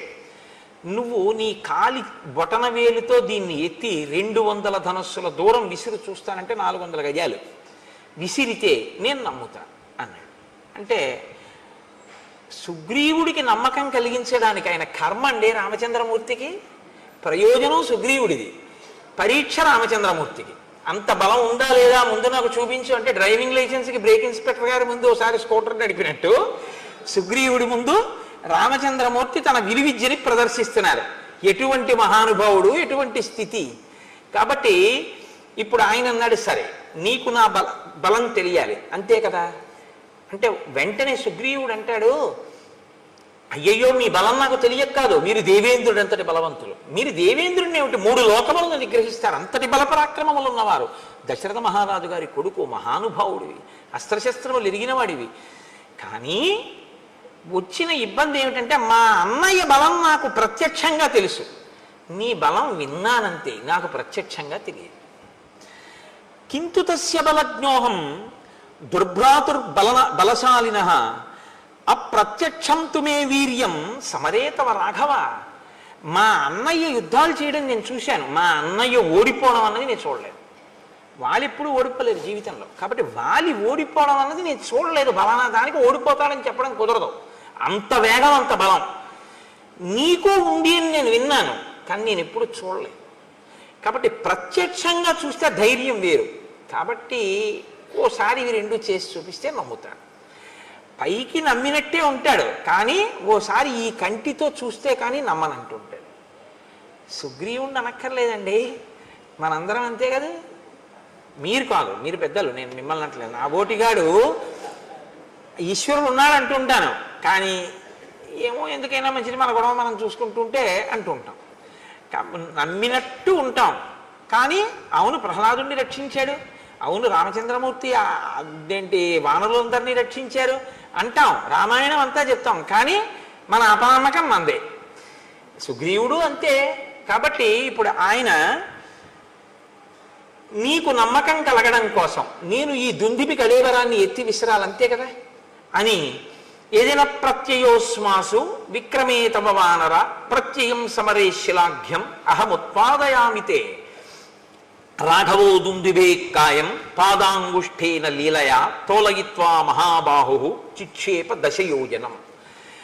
వాలి 2 చేతులతో ఎత్తి గిరగిరా తిప్పి 1 యోజనం విసిరినటువంటి దుందుబి యొక్క కళేబరాన్ని రామచంద్రమూర్తి తన కాలి బొటన వేలితో పైకెత్తి దశయోజనం చిక్షేప దశయోజనం 10 యోజనముల దూరం విసిరిశారు కాలి బొటన వేలితో. నమ్ముతావా అన్నాడు. అంటే ఆయన అన్నాడు, అప్పుడు మా అన్నయ్య చంపినప్పుడు అది పచ్చిగా ఉంది, మాంసంతో ఉంది, నెత్తుడితో ఉంది, బరువుగా ఉంది, ఎత్తి యోజనం విసిరాడు. ఇప్పుడు చాలా కాలం అయిపోయింది, ఎండిపోయింది, అస్థిపంజరం అయిపోయింది. దాన్ని నువ్వు బొటన వేలుతో విసిరావు 10 యోజనాలు. ఒక్క సాలవృక్షాన్ని కూడా కొట్టు, ఒక బాణంతో కొడితే నమ్ముతాను అన్నాడు. అంటే ఇంకా ఇప్పటికీ కూడా పూర్తిగా నమ్మకం కలగలేదు. వెంటనే రాముడు స గృహీత్వా ధనుర్ఘోరం శరమేకంచమానద సాలముద్దిశ్య చిక్షేప జాస్వనై పురయం దిశ స విసృష్టో బలవత బాణ స్వర్ణపరిష్కృత భిత్వా సాలాన్ గిరిప్రస్థే సప్త భూమిం వివేశ ప్రవిష్టశ్చ ముహూర్తేన ధరాం భిత్వా మహాజవ నిష్పత్య చ పునస్తూర్ణం స్వతూణీం ప్రవివేశ తాన్ దృష్ట్వా సప్త నిర్భిన్నాన్ సాలాన్ వానరపుంగవ రామస్య శరవేగేన విస్మయం పరమంగతః. నీకు నమ్మకం కల్పించడానికి ఒక సాలవృక్షం కొట్టాలి ఒక బాణంతో, అంతే కదా అని ఒక ఘోరమైన బాణాన్ని తన అమ్ముల పొదలోంచి తీసి వింటినారికి సంధించి ఆకర్ణాంతము లాగి ఆ బాణాన్ని సాలవృక్షముల మీదకి ప్రయోగించాడు రాముడు. అది ఒక ముహూర్త కాలంలో, అంటే అనే లోపల 7 సాలవృక్షములను కొట్టి ఎదురుగుండా ఉన్న పర్వతము యొక్క శిఖరములను కొట్టి పాతాళలోకంలోకి వెళ్ళి పాతాళలోకాన్ని దర్శించి మళ్ళీ పైకొచ్చి రామచంద్రమూర్తి యొక్క అమ్ముల పొదిలోకి చేరిపోయింది ఒక ముహూర్తం. ఇది చూసి ఒక్కసారి విస్మయం పరమంగత. అబ్బా, ఇంత వేగమా రాముడి బాణానికి? మా అన్నయ్యదే వేగం అనుకున్నాను. అమ్మో, ఇలా అనేటప్పటికీ బాణం 7 సాలవృక్షములను కొట్టి పర్వతాన్ని కొట్టి ఛేదించి భూమిలోకి పాతాళంలోకి వెళ్ళి పాతాళ వివరాన్ని చూసి మళ్ళీ పైకొచ్చి అక్షయబాణ తూణీరంలోకి వెళ్ళిపోయి చేరిపోయింది. ఇప్పుడు నిలబడలేదు. ఇప్పటిదాకా ఆయన్ని నిలబెట్టి తను కూర్చుంటాడు. ఇప్పటిదాకా కొమ్మ కొట్టి ఆయన్ని ఇలా కూర్చో అని తను కూర్చోబెడతాడు. ఇప్పుడు చూశాడు రాముడు అంటే ఏమిటో. ఇప్పుడేం చేశాట? సమూర్జ్ఞ న్యపతద్ధూమౌ ప్రలంబీకృత భూషణ సుగ్రీవ పరమప్రీతో రాఘవాయ కృతాంజలి. ఇప్పుడు ఆయన ముందు ఇలా వంగిపోయి 2 చేతులతో అంజలి ఘటిస్తే ఆభరణములు వ్రేలాడాయి అన్నారు మహర్షి. ఎంత పెద్ద మాట చూడండి. ఇప్పుడు నేను నా మెడలో ఉన్న రుద్రాక్ష హారం నా మెడలోనే నా గుండెల మీద ఇలాగే ఉందనుకోండి, నేను బాగా వంగలేదు అని గుర్తు. ఇది ఉందా, ఊడిపోయిందా? అదే నేను ఒకరి యందు భక్తితో బాగా వంగిపోయి నమస్కరించాను అనుకోండి, ఇలా నా గుండెల మీద ఉన్న హారం ఏమవుతుంది? ఇలా గాలిలోకి వచ్చి వేలాడుతుంది. అంత వంగిపోయాను అంటే గుర్తేమిటి? అవతల వారి యందు అంత భక్తి చూపించాను అని గుర్తు. ఇన్నాళ్ళు ఏమైంది భక్తి అంటే? ఇన్నాళ్ళు రాముడిని అలా చూడలేదు. ఇప్పుడు రాముడు ఏమిటో తెలిసింది. తెలియగానే ఏం చేశాడంటే అంత వంగిపోయాడు. వంగిపోయి అన్నాడు, ఇక వెళ్ళిపోదాం పద, పిలుస్తాను వాళ్ళని అన్నాడు. ఇప్పుడు ఎంత నమ్మకం వచ్చేసిందో చూడండి. కానీ దీని ఫలితం దీనికి ఉంటుంది. ఇది మీరు కిష్కింధకాండలో పట్టుకోవలసినటువంటి ఒక అద్భుత రహస్యం. రాముడు అన్నాడు, పద, తప్పకుండా యుద్ధం చేస్తాను, నువ్వు పిలు మీ అన్నయ్యని, మీ ఇద్దరు యుద్ధం చేస్తుంటే నేను వాలిని సంహరిస్తాను. ఇప్పుడు వెళ్ళాడు, పెద్ద సింహనాదం చేశాడు. ఎవడు రావాడన్నాడు, మీ తమ్ముడే వచ్చాడన్నాడు. వీడికి ఎంత అహంకారం వచ్చిందిరా, ఋష్యమూకం నుంచి దిగి నా ముందుకు వస్తాడా యుద్ధానికి అని వాలి గబగబా బయలుదేరి వచ్చాడు. ఇద్దరు పెనుగులాడుతున్నారు, ఇద్దరు పిడికిటి పోట్లతో పొడుచుకుంటున్నారు, కలియబడుతున్నారు, గుద్దుకుంటున్నారు, తన్నుకుంటున్నారు, ఒకరి మీద ఒకరు కలియబడుతున్నారు, నెత్తులు కక్కుతున్నారు. ఇన్ని చేస్తుంటే రాముడు బాణం వెయ్యలేదు. అంత మెరుపు వేగం కలిగినటువంటి బాణాన్ని రాముడు ఇతనే వాలి అనుకుని వేసేస్తే అది సుగ్రీవుడి మీద పడిపోతే ఇప్పుడు రాముడి పట్ల ఎంత అధర్మం అయిపోతుంది, మిత్రఘాతకుడు అయిపోతాడు. కాబట్టి తతోన కృతవాం బుద్ధిం మోక్తుమంతకరం శరం, అది వేస్తే దెబ్బ తగలడం కాదు, అది చంపేస్తుంది మనిషిని. కాబట్టి బాణాన్ని వేయలేదు, ఆగిపోయాడు రాముడు. ఇప్పుడు తినవలసినన్ని దెబ్బలు తినేసి పారిపోయాడు ఋషిముఖ పర్వతం మీద. పారిపోయి కూర్చున్నాడు తల వంచుకొని. మళ్ళీ రామలక్ష్మణులు వీళ్ళు మంత్రులు వెళ్ళారు. వీరికి తల వంచుకుని కూర్చున్నవాడు రాముడి వంక చూశాడు. రాముడు ఏమనలేదు. సుగ్రీవుడే అన్నాడు, నా మానాన్ని నేనున్నాను, అగ్నిసాక్షిగా మిత్రత్వం చేసుకున్నావు, సాలవృక్షాలు కొట్టావు, మా అన్నయ్యని కొట్టేస్తాను యుద్ధానికి పిలవమన్నావు, నీ మాట నమ్మి యుద్ధానికి వెళ్ళాను, నన్ను చితక పొడి చేశాడు, నువ్వు బాణం వేయలేదు. నేను వాలిని చంపనని ఒక మాట ముందు చెప్తే ఏమై ఉండేది, ఎందుకు పంపావు నన్ను అని అడిగాడు. అడిగితే ఆయన అన్నాడు, నిన్ను రక్షించడానికి వాలిని సంహరించడానికి నేను బాణప్రయోగం చెయ్యాలిగా. మీ ఇద్దరూ ఒక్కలా ఉన్నారు, నేను నిన్ను చూశాను కానీ వాలిని చూడలేదు ఇత పూర్వం. నువ్వు వాలిని పిలవడం ఏమిటి, వాడు యుద్ధానికి వచ్చేసాడు, ఇద్దరూ కలిగిపడిపోయారు. ఇద్దరూ కలిగిపడిపోయిన తర్వాత ఎంత పరికించి చూసినా ఇద్దరూ ఒక్కలాగే కనపడుతున్నారు. ఎవరు వాలో ఎవరు సుగ్రీవుడో నాకు తెలియలేదు. నిజం కూడా అంతేనండి, ఇద్దరు అలా ఉంటారు వాలి సుగ్రీవులు.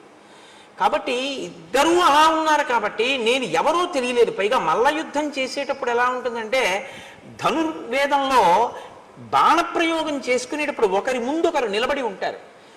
ఇటుపక్క ఒకరి నుంచి ఉంటే అటుపక్క ఒకరి నుంచి ఉంటారు. ఆయన రథం నుంచి ఈయన మీదకి బాణాలు వేస్తూ ఉంటాడు. ఏదో కొంత పరికించే అవకాశం ఉంటుంది. మల్ల యుద్ధంలో అలా ఉండదు. కింద పడుతూ ఉంటారు, మీద పడుతూ ఉంటారు, దుల్లుతూ ఉంటారు, గుద్దుకుంటూ ఉంటారు, కొట్టుకుంటూ ఉంటారు, పూడ్చుకుంటూ ఉంటారు, అరుచుకుంటూ ఉంటారు. అటు తిరుగుతుంటారు, ఇటు తిరుగుతుంటారు. ఎవడని తెలుస్తుంది? తెలియకుండా ఇతనే వాళ్ళనుకుని వేసేశాకని సుగ్రీవుడైతే అందుకు నేను వేయలేదన్నాడు. అంగీకరించాడు సుగ్రీవుడు. కానీ ఇప్పుడు మళ్ళీ వెళ్ళు మీ అన్నయ్య దగ్గరికి అన్నాడు. అయ్య బాబోయ్ అని భయం వేయదు.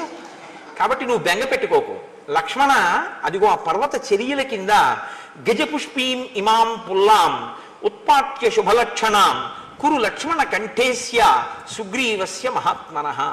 అదిగో అక్కడే నాగకేసరపు లత ఒకటి పుష్పించినటువంటిది పెరిగి ఉంది. ఆ లతని పీకి పట్రా లక్ష్మణ, పట్టుకొచ్చి పువ్వులతో ఉన్నటువంటి ఆ తీగని మెడలో మాలగా వేయి సుగ్రీవుడికి. ఇప్పుడు ఈ గజపుష్పలత ఉన్నటువంటి వాడు సుగ్రీవుడు, అది లేనివాడు వాలి. నాకు గుర్తు తెలుస్తుంది.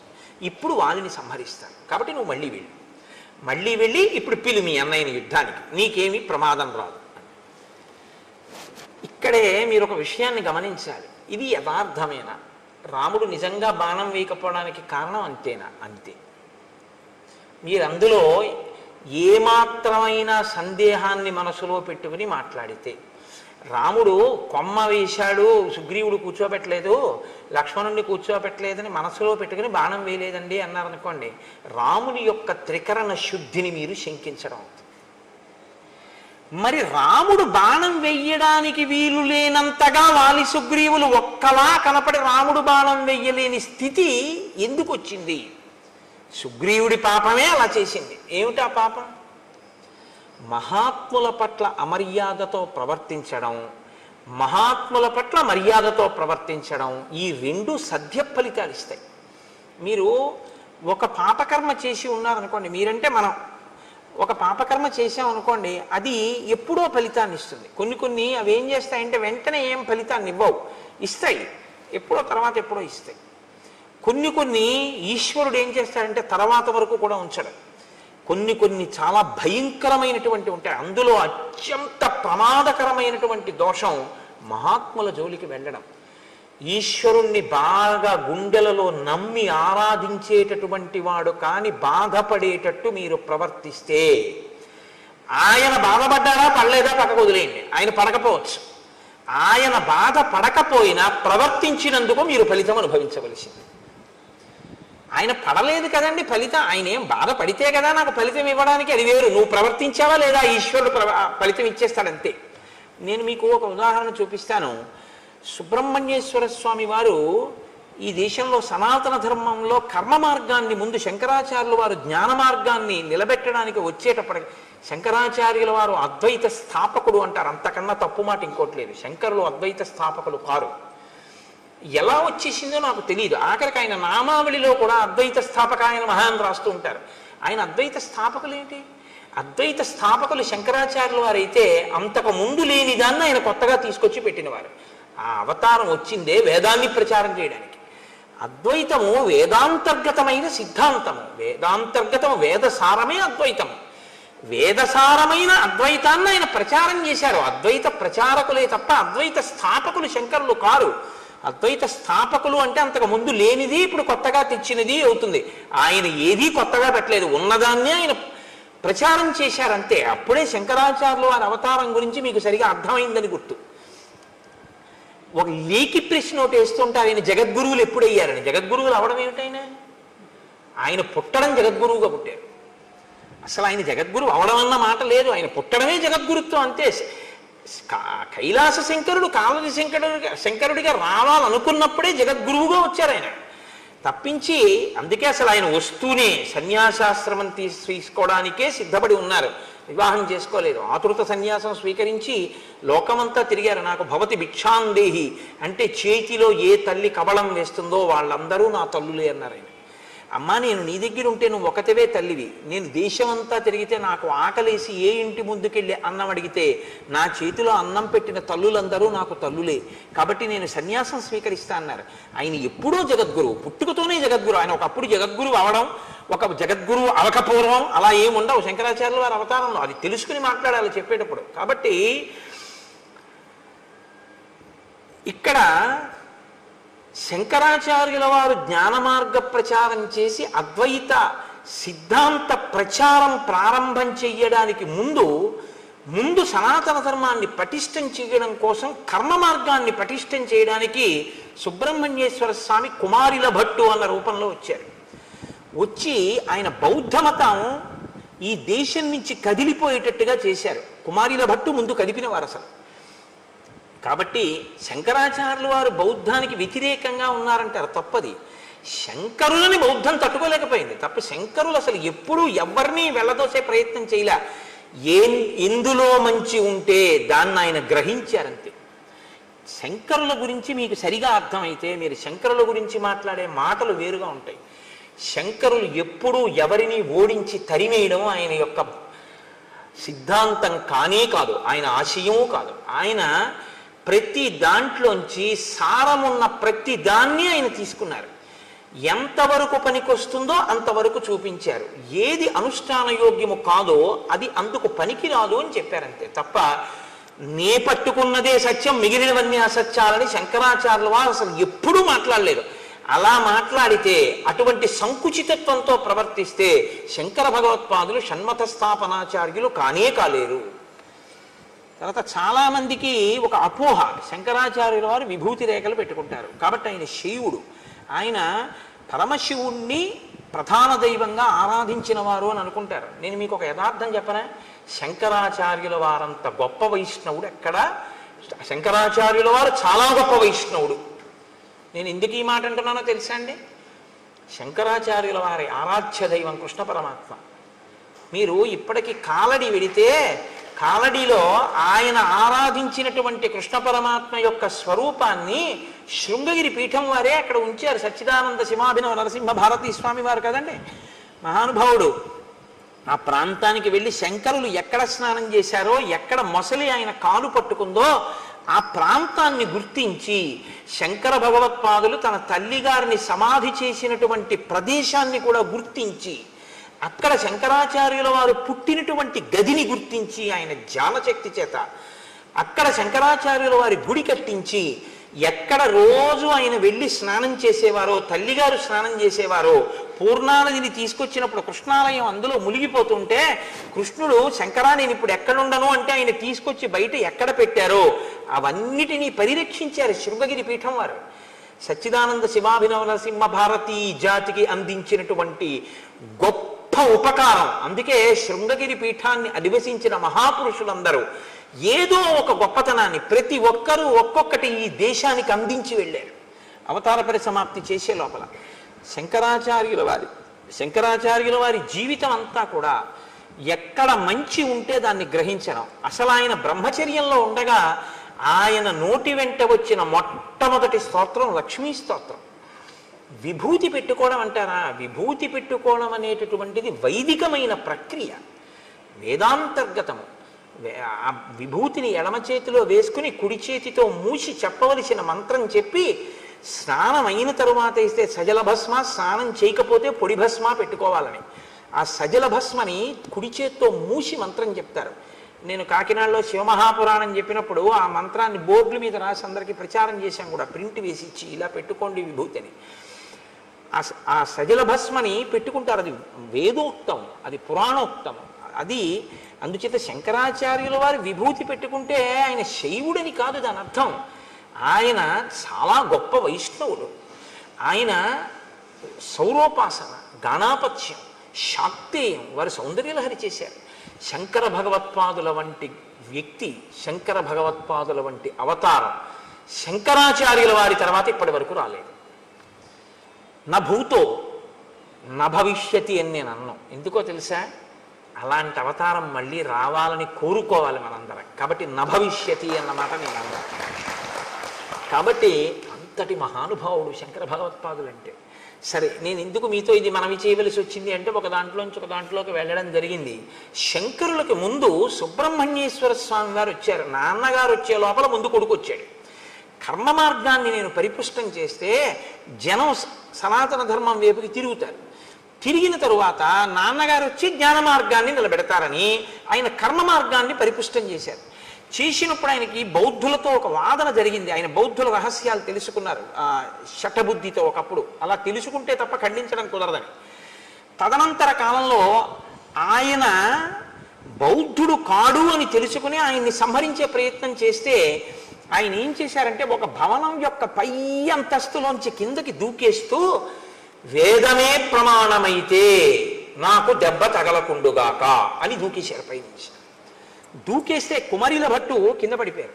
కింద పడిపోతే ఆయనకి ఏమీ అవ్వలేదు, కానీ ఒక కన్ను మాత్రం దెబ్బతింది.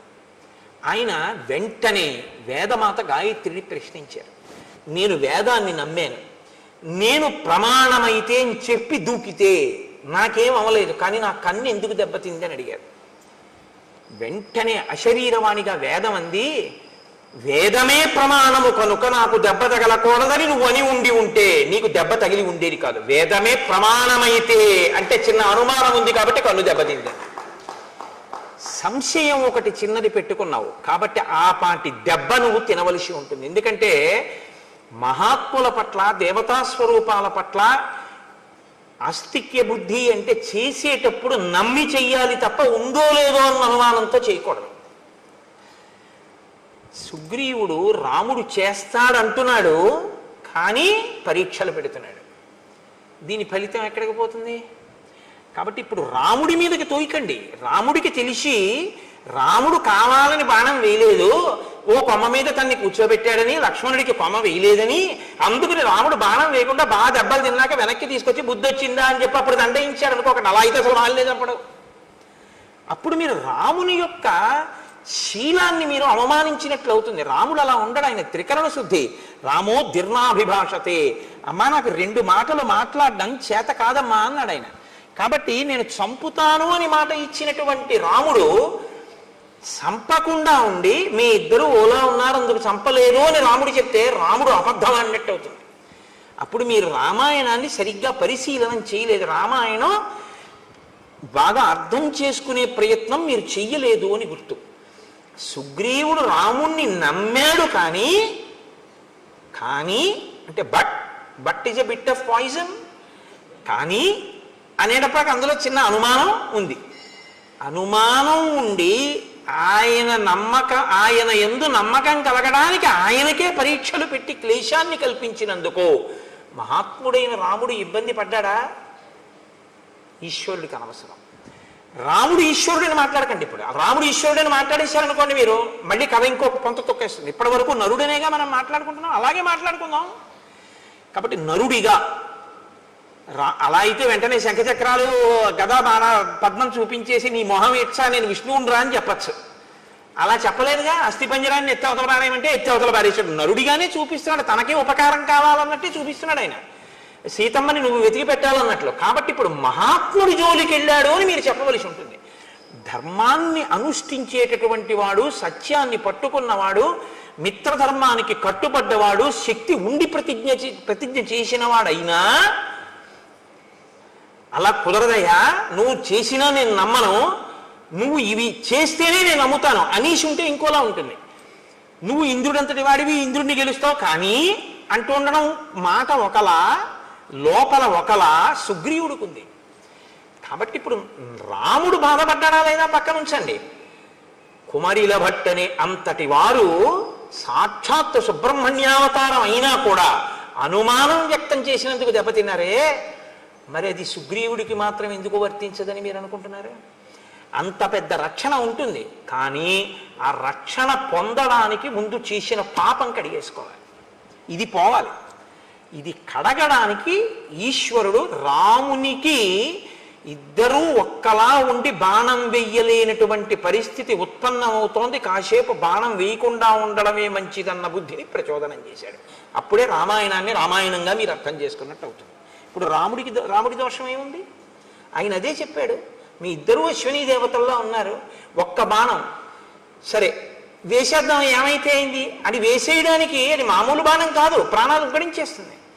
నువ్వు చచ్చిపోతే ఇక నా జీవితం వ్యర్థం. ఎందుకంటే నేను ధర్మం తప్పలేదన్నాడే. నేను ఎప్పుడు ధర్మం తప్పలేదు. మిత్రుణ్ణి చంపేసి మాట ఇచ్చి నిన్ను కాపాడతాను అని అగ్నిసాక్షిగా నేను నీతో స్నేహం చేసి ఎవరెవరో గుర్తుపట్టలేకపోతున్నాను అని తెలిసి కూడా బాణం వేసేనా? వాలి చచ్చిపోతే పర్వాలేదు, రెండో కోణం కూడా ఉంటుంది కాబట్టి తెలియకుండా వేసినప్పుడు నీ మీద పడి ఉంటే ఎలా వేయమంటావు? అందుకు వెయ్యలేదన్నాడు. ఇప్పుడు ఎక్కడ రాముడి దోషం ఉంది నాకు చెప్పండి. ఎందుకు రాముడి మీదకి పెట్టి చూస్తారు మీరు? ఇంకొకలా చూడండి. కిష్కింధకాండ దగ్గరికి వచ్చేటప్పటికి ఉన్న ఇబ్బంది ఏమిటంటే, కిష్కింధకాండలో రాముణ్ణి సరిగ్గా అర్థం చేసుకునే ప్రయత్నం లేక రాముని యందు దోషం ఆరోపించి చెట్టు చాటు నుంచి కొట్టాడు, వాలితో ఇలా అన్నాడు, బాణం వేయకుండా వచ్చేసాడు, సుగ్రీవుడు 2 మాటలు దెబ్బలు తిన్నాడు, ఇవన్నీ ఏవో తెలివి తక్కువ మాటలు అంటుంటాం మనం. కానీ సక్రమంగా మీరు అర్థం చేసుకుంటే రామచంద్రమూర్తి యొక్క శీల వైభవం మీకు అర్థమవుతుంది. మీకు ఒక యథార్థం చెప్పనా? మీరు ఇలా అర్థం చేసుకోవడానికి ప్రయత్నించినప్పుడు అర్థం అవ్వడం కూడా రామానుగ్రహంగానే అర్థమవుతుంది. ఆ రామానుగ్రహంతో అర్థమై మీరు మనసులో అంత ఆనందించగానే, రామా ఎంత ధర్మాత్ముడవో అని ఆలోచించగానే మీ యందు ఒక మార్పు వస్తుంది. ఏమిటో తెలుసా అండి? మీరు మహాత్ముల జోలికి వెళ్ళరు. తప్పు వాళ్ళ జోలికి మనం వెళ్ళకూడదు అన్న నిశ్చయాత్మక బుద్ధితో ఉంటారు కాబట్టి మీకు ఇబ్బందులు రాకుండా ఉంటాయి. సరికదా? మహాత్ముల యందు అలా ప్రవర్తించకపోవడం మీకు సత్య ఫలితాన్ని ఇస్తుంది. ఏ సత్య ఫలితం? విజయాన్ని మీకు ఇస్తుంది. అది మీకు వెంటనే చూపిస్తారు మహర్షి. ఎంత గమ్మత్తుగా ఉంటుందో అందుకే రామాయణం. కాబట్టి చూడండి, ఇప్పుడు మెడలో పుష్పమాల వేసి గజపుష్పీం ఇమాం పుల్లాం ఉత్పాట్య శుభలక్షణాం కురు లక్ష్మణ కంఠేస్య సుగ్రీవస్య మహాత్మనః. ఇప్పుడు ఆ పాపము కడగబడినటువంటి మహాత్ముడు కాబట్టి ఈ గజపుష్పమాలతో నువ్వు యుద్ధానికి వెళ్ళు. ఆయన మళ్ళీ బయలుదేరి నడుస్తున్నారు. అగ్రతస్తు యయౌ తస్య రాఘవస్య మహాత్మనః సుగ్రీవ సంహతగ్రీవో లక్ష్మణస్య మహాబలః పృష్ఠతో హనుమాన్ వీరో నలో నీలస్య వానరః తారశ్చైవ మహాతేజ హరియూధ సయూధపః. ముందు లక్ష్మణుడు సుగ్రీవుడు నడుస్తున్నారు, వారి వెనక రాముడు నడుస్తున్నారు. రాముడి వెనక హనుమ, తారుడు, ఆ తరువాత నలుడు, నీలుడు, వీళ్ళు ఆయన వెనక నడుస్తున్నారు. అందరూ కలిసి వెడుతున్నారు. ఆకాశం అంతెత్తు పెరిగిపోయినటువంటి చెట్లు, లతలు అవన్నీ కనపడి ఏదో పెద్ద నృత్యాలు, పాటలు అవి వినపడుతున్నట్టు మధురమైనటువంటి ఫలములతో పుష్పములతో నిండిపోయి, కానీ ఆ వనంలోకి ఒక పక్షి కూడా వెళ్లకుండా కనపడింది రాముడికి. ఆశ్చర్యపోయి, ఇన్ని ఫలములు ఇన్ని పుష్పములు ఉండి ఇన్ని చెట్లుంటే ఒక పక్షి అయినా ఉండాలి కదా, ఏదీ లేదేమిటి? ఆశ్చర్యపోయి ఆయన సుగ్రీవుణ్ణి అడిగాడు, ఏమిటి ఇలా ఉంది వనం? రాముడు చాలా గొప్పగా అడుగుతాడండి. ఒక ప్రశ్న వేయడం అంటే ఆయన అలా ఉంటుంది. ఇన్ని చెట్లుంటే పక్షులు ఉండాలి, చెట్లున్నాయి, పళ్ళున్నాయి, తేనె పట్లున్నాయి, పువ్వులున్నాయి, పక్షి లేదు, మృగం లేదు, మనిషి లేడు. ఎందుకు లేదు అలాగా? ఏమిటి దీని విశేషం? సుగ్రీవా, నీకేమైనా తెలుసా? కిష్కింధని పరిపాలించావుగా కొంతకాలం, చెప్పు అన్నాడు. అంటే ఆయన అన్నాడు, అత్ర సప్తజనానామ మునయః సంసితవ్రతాః సప్తైవాసన్నధ శీర్ష నియతం జలశాయినః. ఇక్కడ సప్తజనులు అనబడేటటువంటి మునులు ఉండేవారు 7. వారు చెట్టు కొమ్మలకి కాళ్ళు పైకి పెట్టి తల కింద పెట్టి తపస్సు చేసేవారు. వారు 7 రోజులకొక్కసారి బయటికి వచ్చి వాయువుని భక్షించేవారు. వాళ్ళు నీటిలో పడుకునేవారు. అంత ఘోరమైనటువంటి తపస్సు చేశారు. సప్తరాత్ర కృతాహార వాయునా వనవాసినః దివం వర్ష శతైర్యాత సప్తభి సకళేబరాః. 700 సంవత్సరములు అలా తపస్సు చేశారు. తపస్సు చేశాక వాళ్ళు సశరీరంగా స్వర్గానికి వెళ్ళిపోయారు. వారు ఇప్పటికీ అప్సరసలతో కలిసి ఈ వనంలోకి వచ్చి క్రీడిస్తూ ఉంటారు. అప్పుడు ఇక్కడ గొప్ప గొప్ప నాట్యములు, కాలి అందెల రవళులు, సంగీత ధ్వనులు వినపడుతుంటాయి. ఆ మహామునులు సంచరించిన ప్రాంతం కనుక అందులోకి పక్షులు, మృగములు ఏవి కూడా, ఇందులోకి ఆఖరికి ఇంద్రాది దేవతలు కూడా ప్రవేశించలేరు. ఒకవేళ ఎవరైనా అంత తపశ్శక్తితో కూడినటువంటి ఆ ప్రాంతంలోకి వెడితే, అంత తేజోవంతమైన భూమి యందు అడుగిడితే ఆ తేజస్సుని తట్టుకోలేవు. కాబట్టి యువతల ప్రాణులు వెంటనే చనిపోతారు. కాబట్టి రామ, పక్షులు కాని మృగములు కాని ఏవి ఆ వనంలోకి వెళ్ళవు, అంత గొప్పది. రామ, ఇక్కడ ఒక విషయం చెప్పాలి నేను అని కురు ప్రణామం ధర్మాత్మన్ తాన్ సముద్దిశ్య రాఘవ లక్ష్మణేన సహ భ్రాత్ర ప్రయత సంయతాంజలి. రామ, ఒక్కసారి ఇక్కడ ఆగి ఆ వనం వంక తిరిగి లక్ష్మణ సహితుడవై ఒక నమస్కారం చేయి. ఎందుకు చేయాలి? ప్రణమంతి హియే తేషాం మునీనాం భావితాత్మనాం న తేషాం అశుభం కించిత్ శరీరే రామదృశ్యతే. ఈ సప్త జనులు అనబడేటటువంటి వాళ్ళు తపస్సు చేసినటువంటి వనం వంక తిరిగి ఎవరు నమస్కారం చేస్తారో వాళ్ళకి రోగాలు రావు, వాళ్ళు అనుగ్రహిస్తారు, పైగా వారికి ఉత్తర క్షణంలో విజయం కలుగుతుంది. ఎవరు చెప్తున్నారు ఈ మాట? సుగ్రీవుడు చెప్తున్నాడు. అంటే ఒక కార్యం మీద వెళ్ళేటప్పుడు మహాత్ములు ఉండి వెళ్ళిన భూమికి నమస్కరించినా సరే వాళ్ళని తలుచుకుని విజయం కలుగుతుంది, శరీరానికి అనారోగ్యం కూడా రాదు. మహాత్ములకి నమస్కారం చేస్తే ఈ సజ్జ ఫలితం ఉంటే మహాత్ముల పట్ల ఇంకొకలా ప్రవర్తిస్తే దానికి ఫలితం ఉంటుందా ఉండదా? సజ్జ ఫలితం వెనకదా ఫలితం, ఇప్పుడు ఈ ఫలితం. అంటే వారి మరణిస్తారని గుర్తు, సుగ్రీవుడి మనోరథం ఈడేరుతుందని గుర్తు. మీరు అందుకే కిష్కింధకాండ చాలా జాగ్రత్తగా గమనించవలసి ఉంటుంది. కిష్కింధకాండ ధర్మ సూక్ష్మములతో ఉంటుంది. ఎక్కడికక్కడ మహర్షి మనకి విషయాలు చెప్తుంటారు. అందుకే మహాత్ములైనటువంటి వారు కనపడ్డప్పుడు మీరు ఒక్క నమస్కారం చేసి పరమ గౌరవంతో నిలబడితే చాలు, మీకు ఈశ్వరానుగ్రహం వచ్చేస్తుంది. మహాత్ముల పట్ల మీరు వ్యతిరేకంగా ప్రవర్తిస్తే చాలు, వ్యతిరేక ఫలితం కూడా వచ్చేస్తుంది. కాబట్టి ఇప్పుడు ఒక నమస్కారం చెయ్యి అంటే తతో రామస్సహ భ్రాత్రా లక్ష్మణేన కృతాంజలి. నమస్కారం చేసి అభివాద్యతు ధర్మాత్మా రామో భ్రాతా చ లక్ష్మణ సుగ్రీవో వనరాశ్చైవ జగ్ముహు సంహృష్ట మానసాహ. సంతోషంగా వాళ్ళందరూ కలిసి ఆ కిష్కింధానగరం వైపుకి వెళ్ళారు.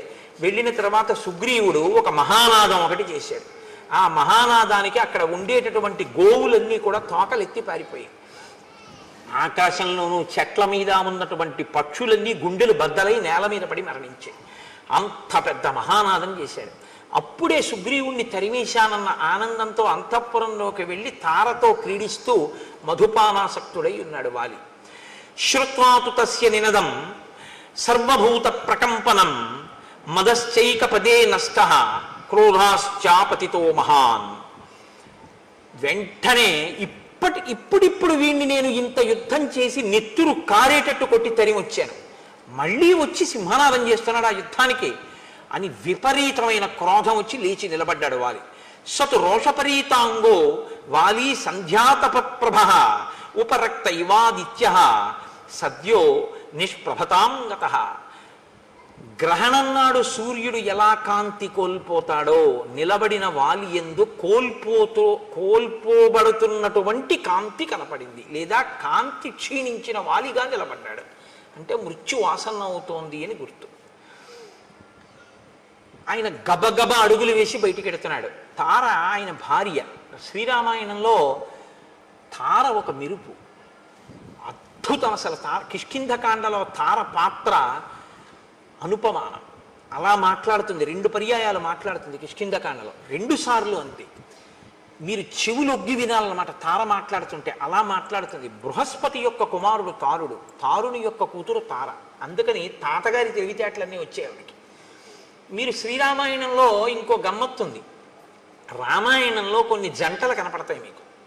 దశరథుడు 3 భార్యలు, సీత రాములు, అహల్య గౌతముడు, తార వాలి, రావణుడు మండోదరి. ఇలా ఒక్కొక్క జంటలో ఒక్కొక్క లక్షణం ఉంటుంది. దశరథుడు కౌసల్య సుమిత్ర కైకేయి. కౌసల్య యందు ఉదాసీనుడు, అసలు పట్టించుకోడు. సుమిత్ర యందు తటస్థుడు, పట్టించుకున్నాడో పట్టించుకోలేదో, విన్నాడో వినలేదో తెలియదు. కైకేయి యందు ప్రేమాస్పదుడు, కొంప ముంచేసింది. అహల్య గౌతములు చెయ్యరానంత అపరాధం అహల్య చేసింది. అయినా తన భార్యని ఉద్ధరించుకుని తన పక్కకి తెచ్చుకోవడమే తప్ప భార్యని విడిచిపెట్టడం అన్నది సనాతన ధర్మంలో లేదని నిరూపించిన వాడు గౌతముడు. తార వాలి. తార ఏది చెప్పినా వింటాడు, నోర్మొయ్యని ఎప్పుడు అంటాడు, చక్కగా వింటాడు. తను చేసేదే చేస్తాడు తప్ప తార చెప్పిన మాట పాటించాడు వాలి. రావణుడు మండోదరి అసలు భార్యగా చూసినట్లు కూడా మీకు కనపడదు. అంత మహాపతివ్రత. మహర్షి స్పష్టంగా చెప్పారు రామాయణంలో, సీతమ్మ ఎంత సౌందర్యవతో మండోదరి అంతే సౌందర్యవతి. నా ఎందు కనపడని ఏ అందం నీకు సీతమ్మ ఎందు కనపడిందిరా, నీకు మృత్యువు కోసం వెళ్ళావు తప్ప అంది మండోదరి. కాబట్టి రావణాసురుడు అనబడేటటువంటి వాడు ఇంత గొప్పదైనా మండోదరిని అసలు ఎప్పుడు భార్యాస్థానంలో ఇవ్వవలసిన కనీస గౌరవం కూడా ఇవ్వనివాడు. కాబట్టి ఆవిడ చెప్పడం ఈయన వినడం అన్నది అసలు ఉండనే ఉండదు. ఆ దాంపత్యం అటువంటిది. అయినా ఆవిడ ఆయన్ని అనుగమిస్తూనే ఉంటుంది, మహాపతివ్రత. సీతారాములు దాంపత్యం అంటే వీళ్ళిద్దరిదే రామాయణంలో. ఎందుకో తెలుసా అండి? రాముడు ఏదైనా సీతమ్మతో మాట్లాడతాడు, సీతమ్మ ఏదైనా రాముడితో మాట్లాడుతుంది. సీతమ్మ చెప్పిన దాంట్లోది నేను తీసుకోవలసింది అనుకుంటే రాముడు ఆవిడ చెప్తేనే వినడం ఏమిటి అనుకోడు, చాలా మంచి మాట చెప్పావో అలా చేద్దామంటాడు. ఒకవేళ సీతమ్మ చెప్పింది చేయకూడదు అనుకుంటే ఇది ఒక్కనాటికి చేసే విషయం కాదు, నేనెవరో నీకు బాగా తెలుసు, అయినా నువ్వు ప్రేమతో చెప్పావు, నువ్వు కాకపోతే ఎవరు చెప్తారు, ఫలానా కారణానికి నీ చేయడం కుదరదు అని వివరిస్తాడు. రాముడు ఏదైనా సీతమ్మకి చెప్తే రాముడు చెప్పిందే సీతమ్మ చేస్తుంది. కానీ రాముడి చేస్తే బాగుంటుంది అనుకుంటే ఆయనకి నేను చెప్పడం బాగుంటుందా అని ఊరుకోదు, చెప్పి తీరుతుంది. ఇది సీతారాములిద్దరిది పెద్దలు కుదిర్చిన వివాహం. దశరథ మహారాజు జనకుడు కుదిర్చిన వివాహం. పెద్దలు కుదిర్చిన వివాహం ఏదో అది రామాయణంలో టోటల్ సక్సెస్. వాళ్ళిద్దరూ అంత ఆదర్శవంతమైనటువంటి జీవితాన్ని గడిపారు. కాబట్టి మనం బతికితే సీతారాముల్లా బతకాలి. దాంపత్యంలో భార్యాభర్త ఎలా ఉండాలి అన్నది రామాయణంలో మీరు శ్రీరామాయణము దాంపత్యమును చదివారనుకోండి. నేను మీతో అన్నానుగా, రామాయణాన్ని ఒక్కసారి చదవకండి, రామాయణాన్ని అనేక కళ్ళజోళ్ళు పెట్టుకుతారు. అనేక కళ్ళజోళ్ళు అంటే నా ఉద్దేశం రామాయణము ధర్మశాస్త్రము, రామాయణము జ్యోతిష శాస్త్రము, రామాయణము శకుని శాస్త్రము, రామాయణము పరిపాలనా శాస్త్రము, రామాయణము బంధుప్రీతి, రామాయణము ధర్మశాస్త్రము, రామాయణము ఇదిగో దాంపత్య జీవనము. ఇలా మీరు ఎలా కావాలనుకుంటే అలా రామాయణాన్ని చూడొచ్చు. వెంటనే మీకు రామాయణం నుంచి వచ్చేస్తుంది అంతే సారం. మీరు ఎలా ఉండాలో రామాయణం చెప్పేస్తుంది. అందుకే రామాయణం వేదోప బ్రహ్మణం. రామాయణం చెప్పండి లోకంలో ఏమీ ఉండదు, అన్నీ చెప్తుంది రామాయణం. కానీ రామాయణాన్ని మీరు చెప్పాలి, రామాయణాన్నే మీరు చదవాలి, రామాయణాలు చెప్పకూడదు. వాల్మీకి రామాయణాన్నే చదువుకోండి, అంటే మిగిలినవి చదవద్దని కాదు, చదివి సంతోషించండి. వాల్మీకి మహర్షికి ప్రత్యక్షంగా ఆచమనం చేస్తే ఏది కనపడి సత్యమై రచింపబడిందో అది వాల్మీకి రామాయణం ఒకటి.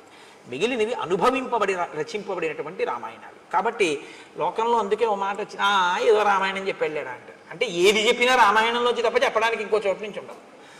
కాబట్టి ఇప్పుడు ఆ తార వెడుతున్నటువంటి వాలిని ఆపంది.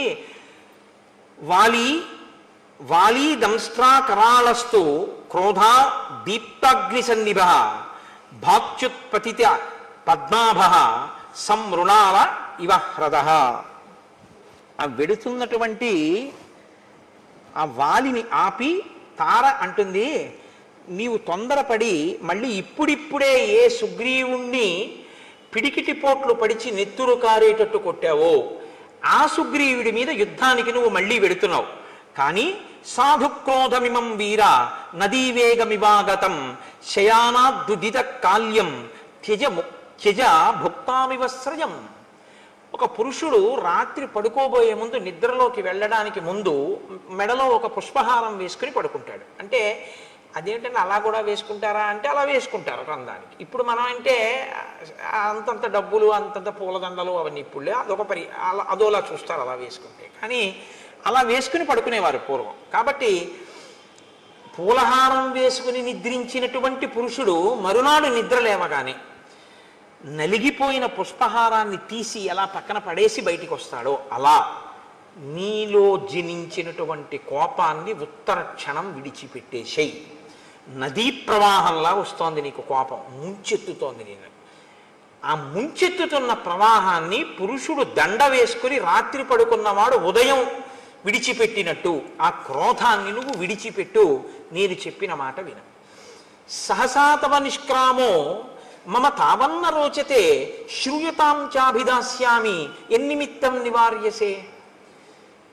ఇప్పుడొద్దు యుద్ధానికి, వెడుదుగానే యుద్ధానికి నువ్వు వెళ్ళొద్దు, యుద్ధం చెయ్యొద్దు, ఇంట్లోనే ఉండు, వెన్ను చూపించు అని నేను అనను. కానీ నీ తమ్ముడు ఇప్పుడు వచ్చి మళ్ళీ సింహనాదం చేస్తున్నాడు, కానీ వెళ్ళవద్దు ఇప్పుడు యుద్ధానికి. ఎందుకు వెళ్ళవద్దు అంటున్నానో నువ్వు విను జాగ్రత్తగా. తప్ప క్రోధంతో గబగబా తొందరపడిపోయి వెళ్ళిపోవద్దు. త్వయాతస్య నిరస్తస్య పీడితస్య విశేషతః ఇహైత్య పునరాహ్వానం శంకాం జనయతీవమే. ఇప్పుడిప్పుడు నువ్వు పిడిగుద్దులు గుద్దావు, నెత్తురు నవరంధ్రములలోంచి కారిపోతూ ఏడుస్తూ ఋష్యమూక పర్వతం మీదకి పారిపోయాడు ప్రాణాల కోసం. వెళ్ళి కొంచెం సేపు అవ్వలేదు, నువ్వు ఇంట్లోకి వచ్చావు, మళ్ళీ వచ్చి సింహనాదం చేస్తున్నాడు. పూర్వం ఎప్పుడు చేయలేదు సుగ్రీవుడిలా. ఏ ధైర్యంతో మళ్ళీ వచ్చి సింహనాదం చేశాడు. కాబట్టి ఏదో ఇందులో అనుమానించవలసింది ఉంది, తొందరపడి వెళ్ళకు. దర్పశ్చ వ్యవసాయశ్చ యాదృశస్తస్య నర్దత నినాదశ్చాపి సంరంభో నైతదల్పం హి కారణం. నువ్వు జాగ్రత్తగా అతను చేస్తున్నటువంటి సింహనాదాన్ని విను. అతనిలో ఒక ఉద్యమం కనపడుతోంది, ఏదో చాలా ఉత్సాహంగా ఉన్నాడు. ఆ ధ్వని పూర్వంలా లేదు, ఇప్పుడు ఏదో ధైర్యంతో అరుస్తున్నాడు. అతనిలో ఒక తొందర ఉంది, రా బయటికి అని, నిన్ను బయటికి రప్పించడమే పూనికతో ఉన్నాడు. ఈ మూడు కనపడుతున్నాయి ఆ నాదంలో. అంటే ఏదో తేడా ఉంది వాళ్ళ సుగ్రీవుల్లో. నా సహాయమహం మన్యే సుగ్రీవం తామిహాగతం అనష్టబ్ద సహాయశ్చ యమాశ్రిత్యైష గజ్జతి. సుగ్రీవుడి వెనక ఎవరో ఉన్నారు, ఎవరో సుగ్రీవుడికి సహాయం చేయడానికి వచ్చారు. కాబట్టే సుగ్రీవుడికి అంత ధైర్యం వచ్చింది. లేకపోతే ఇంత ధైర్యంగా వచ్చి ఇప్పుడు మళ్ళీ అరవగలిగినటువంటి ప్రజ్ఞ సుగ్రీవుడికి లేదు. ప్రకృత్యా నిపుణశ్చైవ బుద్ధిమాంశ్చైవ వానరః నా పరీక్షిత వీర్యేన సుగ్రీవ సఖ్యమేష్యతి. ఎవరినో తీసుకొచ్చాడు, ఎవడైతే మాత్రం నాకేంటి, ఇప్పటి వరకు నాకు ఓటమి తెలియదు అంటావేమో. సుగ్రీవుడు ఎటువంటి వాడో తెలుసా? నాకు బాగా తెలుసు. నీ తమ్ముడు ఎవరితోనైనా స్నేహం చేసే ముందు, ఎవరినైనా నమ్మే ముందు, నీ దగ్గరికి వచ్చే ముందు, నిన్ను యుద్ధానికి పిలిచే ముందు అవతలి వారు నీతో యుద్ధం చెయ్యగలిగిన వారేనా అన్నది వాళ్ళు మాట చెప్తే నమ్మడం, పరీక్షించి చూసి వచ్చి ఉంటాడు. ఎందుకంటే సుగ్రీవుడి శీలం అటువంటిది. పరీక్షించి చూశాడు నీ తమ్ముడు, నిర్ధారించుకున్నాడు తనతో వచ్చిన స్నేహితుడెవరో నిన్ను మట్టు పెట్టగలిగిన వాడు అని నమ్మకం ఏర్పడ్డాకే వచ్చాడు. కాబట్టి తొందరపడి వెళ్ళకు. ఎంత ఖచ్చితంగా చెప్పేస్తోందండి మహాతల్లి నిజంగా. పూర్వమేవ మయా వీర శృతం కథయతో వచః అంగదస్య కుమారస్య వక్ష్యామి త్వాం హితం వచః. పూర్వం యువరాజు అయినటువంటి అంగదుడు నాతో ఒక విషయం చెప్పాడు. నేను ఇప్పుడు నీతో ఆ మాట చెప్తాను, శ్రద్ధగా విను. అంగదస్త కుమారోయం వనాంతం ఉపనిర్గతః ప్రవృత్తిస్తేన కథిత చారై రాశీ నివేదిత. ఒకనాడు అంగదుడు ఈ రాజ్యము యొక్క హద్దులు, సరిహద్దుల వరకు వెళ్ళాడు. దాటి ఋష్యమూక పర్వతం వైపుకు వెళ్ళరుగా. గూఢచారులు ఎప్పుడు అవతల దేశాల్లో తెలుసుకున్న విషయాలు ఆ సరిహద్దులు దాటి వచ్చి చెప్తూ ఉంటారు. గూఢచారులు ఒక విషయాన్ని చెప్పారు అంగదుడితోటి. ఆ అంగదుడు నాతో చెప్పాడు, అయోధ్యాధిపతే పుత్రౌ శూరౌ సమర దుర్జయౌ ఇక్ష్వాకూణాం కులే జాతౌ ప్రథితౌ రామలక్ష్మణౌ సుగ్రీవ ప్రియకామార్థం ప్రాప్తౌ తత్ర దురాసదౌ సతే భ్రాతుర్హి విఖ్యాత సహాయో రణకర్మణి రామ పరబలామర్థి యుగాంతాగ్ని నిబోధిత. అయోధ్యాధిపతి అయినటువంటి దశరథ మహారాజు గారి పెద్ద కుమారుడైనటువంటి రామచంద్రమూర్తి తన తమ్ముడైనటువంటి లక్ష్మణుడితో కలిసి అరణ్యవాసానికి వచ్చాడు. రాముడు సామాన్యమైనటువంటి వీరుడు కాడు, చాలా గొప్ప శౌర్య పరాక్రమములు ఉన్నవాడు. అటువంటి రాముడు సుగ్రీవుడితో స్నేహం చేశాడు అని గూఢచారులు మనకి వర్తమానం చెప్పారు. నివాస వృక్ష సాధూనాం ఆపన్నానాం పరాగతి ఆర్తానాం సంశ్రయశ్చైవ యశశ్చైక భాజనం. మిగిలిన విషయాలు చెప్పడంలో తార ప్రజ్ఞ గురించి మీరు ఆలోచించక్కర్లేదు. ఇది చెప్పడానికి తార ప్రజ్ఞావంతురాలు అని మీరు చెప్పవలసి. మిగిలినవి ఒక రాజు భార్యగా ఆమె తన అనుభవంతో పసిగట్టగలిగింది అని మీరు అనుకోవచ్చు. కానీ ఇది చెప్పాలంటే పూర్వపుణ్యం ఉంటే తప్ప చెప్పలేరు. గత జన్మలలో చాలా పుణ్యం చేసి ఈశ్వరుడి యొక్క అనుగ్రహం పొందిన వాళ్ళకే ఈశ్వరుడి యొక్క స్వరూపం గురించినటువంటి జ్ఞానము భాసిస్తుంది. ఆవిడ రాముడు ఎవరో పసిగట్టేసింది. అందుకే కిష్కింధకాండలో తార విరుపు అన్నాను నేను. ఈ శ్లోకాన్ని తార చెప్పకపోతే, తార ఉపన్యాసం అంతా ఒకెత్తు గొప్పదే, కానీ ఈ శ్లోకం వల్ల తార జాజ్వల్యమానమైనటువంటి స్థానాన్ని పొందేసింది కిష్కింధకాండలో. నివాస వృక్ష సాధూనాం ఆపన్నానాం పరాగతి ఆర్తానాం సంశ్రయశ్చైవ యశశ్చైక భాజనం. రాముడు ఒక చెట్టు. రాముడు ఎటువంటి చెట్టు అంటే అది పూలతో పళ్ళతో నిండినటువంటి ఒక పెద్ద మహావృక్షం. రాముడు అనబడేటటువంటి చెట్టు యొక్క పాదములను ఎవరు ఆశ్రయిస్తారో వాళ్ళకి నీడనిస్తుంది. మీరు ఒకటి గమనించండి, మీకు నీడ కావాలి, చెట్టు అక్కడ ఉంది, మీరు చెట్టు కిందకి వెళ్ళాలా, చెట్టు మీ దగ్గరికి వస్తుందా? మీరు చెట్టు కిందకి వెళ్ళాలి. చెట్టు కిందకి మీరు వెళ్ళాలి తప్ప మీరు ఇక్కడ కూర్చుని ఓ చెట్టా నాకు నీడని అంటే చెట్టు నీడనివ్వదు. మీరు చెట్టు యొక్క మూలమును పాదమును ఆశ్రయించారనుకోండి, చెట్టు నీడనిచ్చేస్తుంది. మీరు దాని పాదాలు పట్టుకుంటే నీడనిస్తుంది. పాదాలు పట్టుకుని మీరు నించున్నప్పుడు మీకు నీడనిచ్చేటప్పుడు నువ్వు స్త్రీవా, పురుషుడివా, చదువుకున్నవాడివా, చదువుకోని వాడివా, ధనవంతుడివా, పేదవాడివా, ఆచరణ ఉన్నవాడివా, లేనివాడివా, ఇవన్నీ ఏమి చూడదు. నీడనివ్వడం ఆ చెట్టు యొక్క ప్రయోజనం, ఆ చెట్టు యొక్క లక్షణం అంతే. నీకన్నా ముందు సుగ్రీవుడు చేరిపోయాడు ఆ చెట్టు కింద. రాముడనేటటువంటి చెట్టు నీడలో సుగ్రీవుడు ఉన్నాడు, చెట్టు బయట ఎండలో నువ్వున్నావు. రాముణ్ణి ఆశ్రయించి సుగ్రీవుడు ఉంటే నాకేమిటి, నాకు బలం ఉందంటావేమో, అలాంటి చెట్టు లోకంలో ఇంకొకటి లేదు, అదొక్కటే చెట్టు. రాముణ్ణి ఆశ్రయించిన వాడిని నిగ్రహించడం ఇంకొకరికి చేత కాదు, నీ బలం పనికిరాదు. నీ మొదటి ఓటమి, చిట్ట చివరి ఓటమి ఇదే అవుతుంది. ఎందుకంటే ఇంకొకసారి యుద్ధం చేసే అవకాశం నీకుండదు. సుగ్రీవుడి మీదకి యుద్ధానికి వెళ్ళడం అంటే రాముడి మీదకి వెళ్ళడమే. ఎందుకంటే సుగ్రీవుడికి రాముడికి మైత్రి కుదిరింది, సుగ్రీవుడి ప్రాణం రాముడు పోనివ్వడు. ఆ ధైర్యమే ఆయన సింహనాదంలో వినపడుతోంది. నువ్విప్పుడు సుగ్రీవుడి మీదకి యుద్ధానికి వెళ్ళడం, రాముడి మీదకి యుద్ధానికి వెళ్ళడం, రాముణ్ణి నిగ్రహించగలిగిన శక్తి నీకు కాదు, 3 లోకములలో ఎవరికీ లేదు. కాబట్టి నా మాట విను. నివాస వృక్ష సాధూనాం ఆపన్నానాం పరాగతి ఆర్తానాం సంశ్రయశ్చైవ యశిశైక భాజనం. అదొక్కటే చెట్టు. ఆర్తి కలిగిన వారు, శరణాగతి చేసిన వారు అందరూ ఆ చెట్టుని ఆశ్రయించవలసి ఉంటుంది. అది ముందు నీడనిస్తుంది, తర్వాత పువ్వులు ఇస్తుంది, పళ్ళు ఇస్తుంది, అన్నీ ఇస్తుంది. కాబట్టి ఇప్పుడు నీడనిచ్చింది, రేపు పూలు పళ్ళు అనబడేటటువంటి రాజ్యాన్ని ఇచ్చేస్తుంది, నిన్ను పడగొట్టేస్తుంది. కాబట్టి నా మాట విను, నువ్వు యుద్ధానికి వెళ్ళొద్దు. జ్ఞాన విజ్ఞాన సంపన్నో నిదేశే నిరతప్పితు ధాతూనావివ శైలేంద్రో గుణానాం అకరో మహాన్. ఆయన హిమవత్పర్వతము ధాతువులన్నింటికీ ఎలా ఒక స్థావరమో, రాముడనబడేటటువంటి వాడు గుణములన్నింటికీ నిధి. తక్షమోన విరోధస్తే సహతేన మహాత్మన దుర్జయేన ప్రమేయేన రామేణ రణకర్కసు. అటువంటి రాముడితో విరోధం పెట్టుకోకు. సుగ్రీవుడితో విరోధం అని నువ్వు అనుకుంటున్నావు. ఇప్పుడున్న పరిస్థితుల్లో సుగ్రీవుడితో విరోధమే రాముడితో విరోధం. కాబట్టి రాముడితో విరోధం వద్దు. శూరవక్ష్యామితే కించిత్ నచేచ్ఛామ్యభ్యసూయితుం శ్రూయతాం క్రియతాం చైవ తమ వక్ష్యామి యథితం. నాకు తెలుసు ఇప్పటి వరకు ఓటమి నిరగనివాడివి కాబట్టి రాముడంత గొప్పవాడు అంటే నీకు కోపం వస్తుంది, ఇంకోళ్ళని పొగడడం నీకు ఇష్టం ఉండదు. కానీ నా మీద కోపగించకుండా నేను చెప్పింది విను. నేను మీతో మనవి చేసింది ఇది. అన్నీ వింటాడు, చక్కగా వింటాడు. భార్య చెప్తే వద్దనండవు, అన్నీ వింటాడు, తను చేసేదే చేస్తాడు. అందుకే చచ్చిపోయాడు. నేను ఈ మాట ఎందుకంటున్నానో తెలుసా అండి?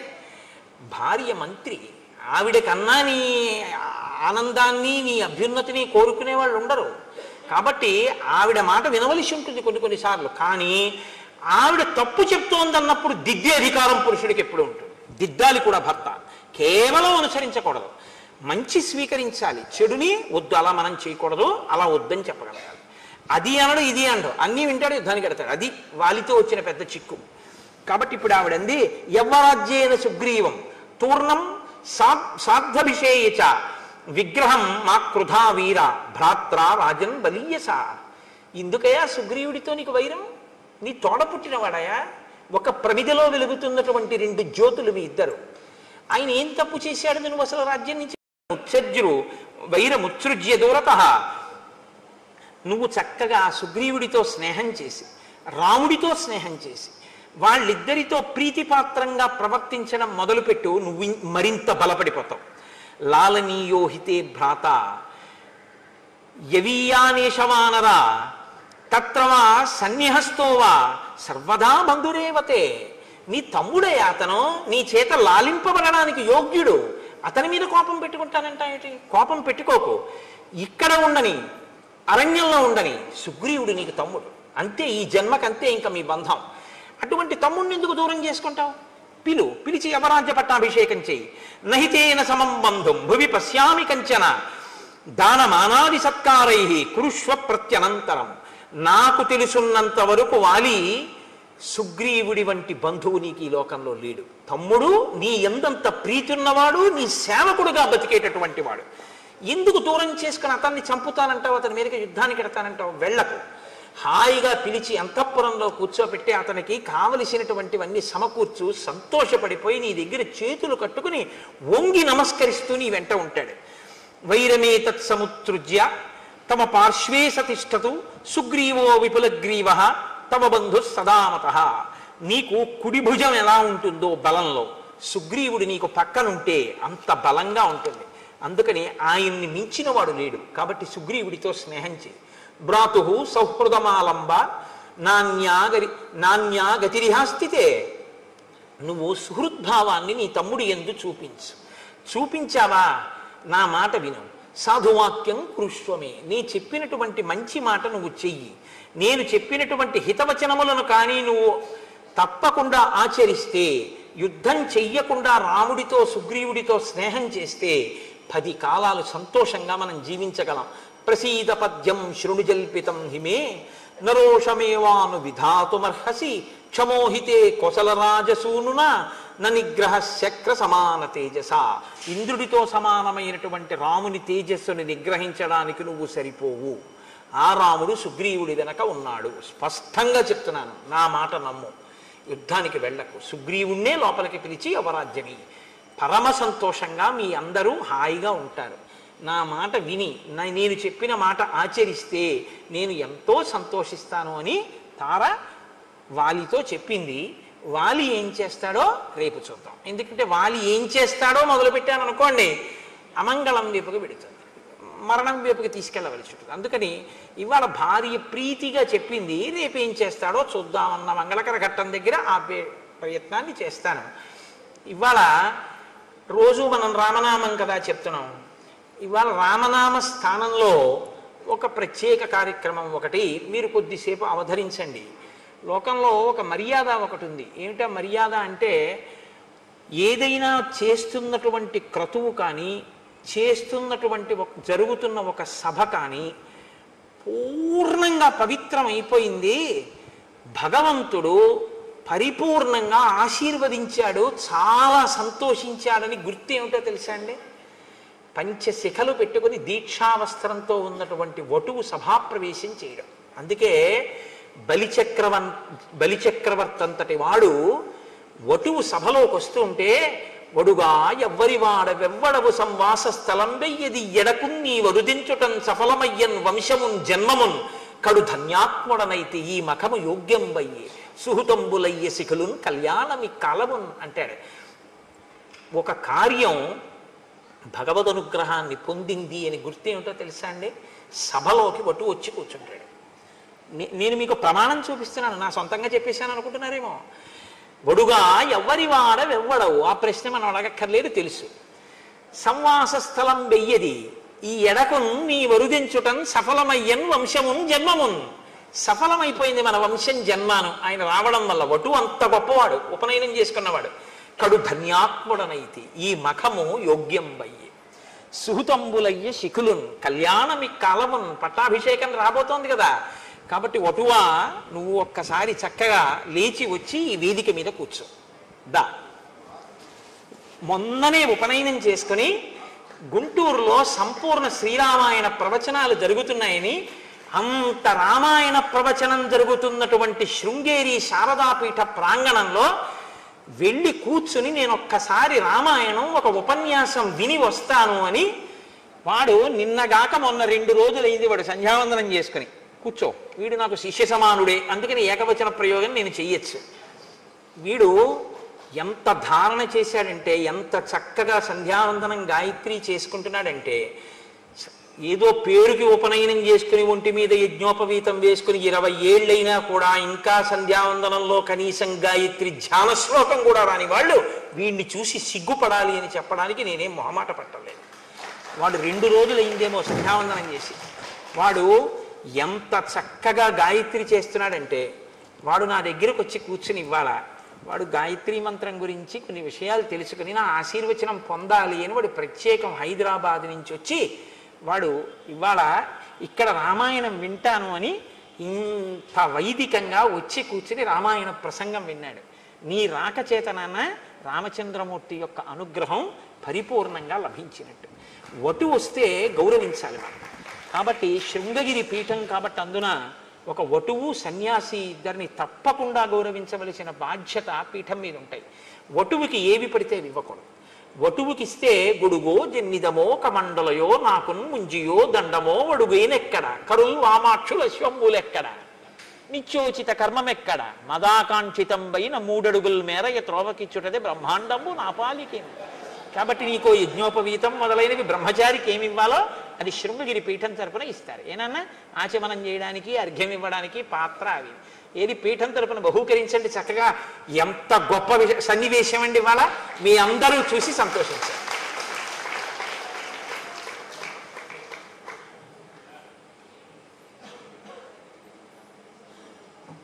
ఇవ్వండి, చక్క ఒక్కొక్కటి తీసి ఇవ్వండి వాళ్ళకి. దర్భాసనం పరమ పవిత్రం, అది వేసుకుని చక్కగా సంధ్యావందనం చేసుకో. ఏది నువ్వు లే ఒక్కసారి కూర్చో.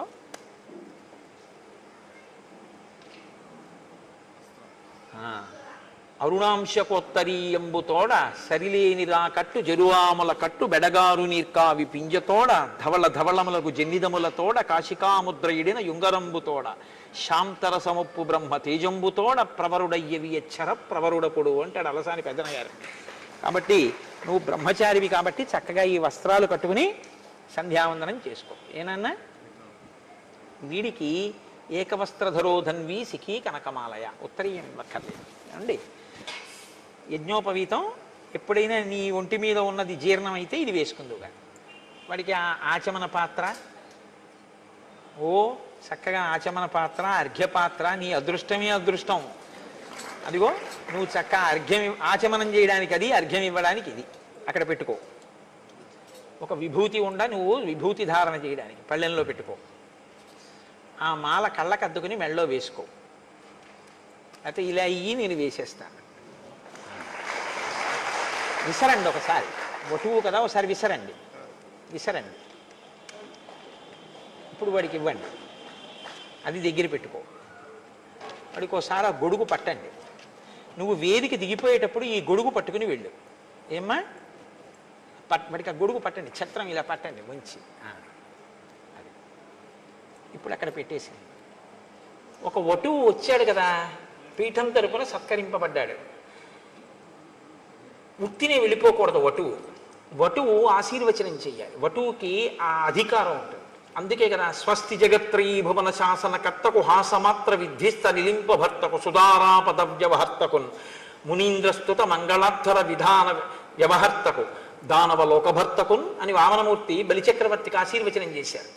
కాబట్టి ఇప్పుడు ఈ వటువు కూడా మనందరినీ ఆశీర్వచనం చేస్తాడు. ఎలా ఆశీర్వచనం చేస్తాడు?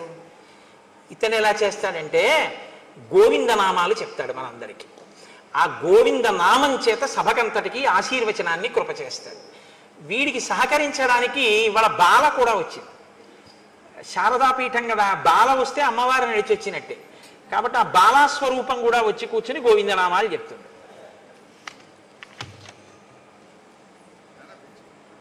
ఓ చిన్న ఆసనం ఏదైనా వేయండి, తీసుకో నాన్న.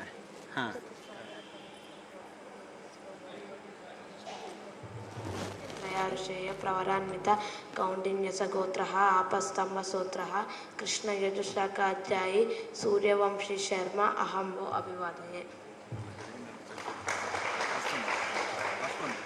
వస్త్రం పట్టు, వస్త్రం పట్టు నాన్న. నీ ఉత్తరీయం ఇలా పట్టు, అలా పట్టు. అవి మీ అమ్మగారితో, మీ అమ్మగారి కన్నా గురువు గారి ఇంట్లో వండించుకోవాలి కాబట్టి మీ నాన్నగారిని వండి పెట్టమని తిను.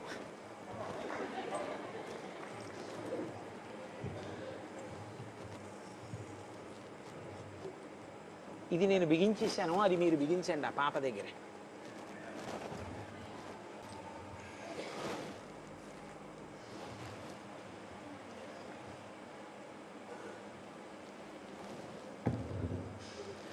గోవింద హరి గోవింద గోకుల నందన గోవింద వచ్చినప్పుడు మనం కూడా అనొచ్చు. ప్రారంభం చేయనన్న.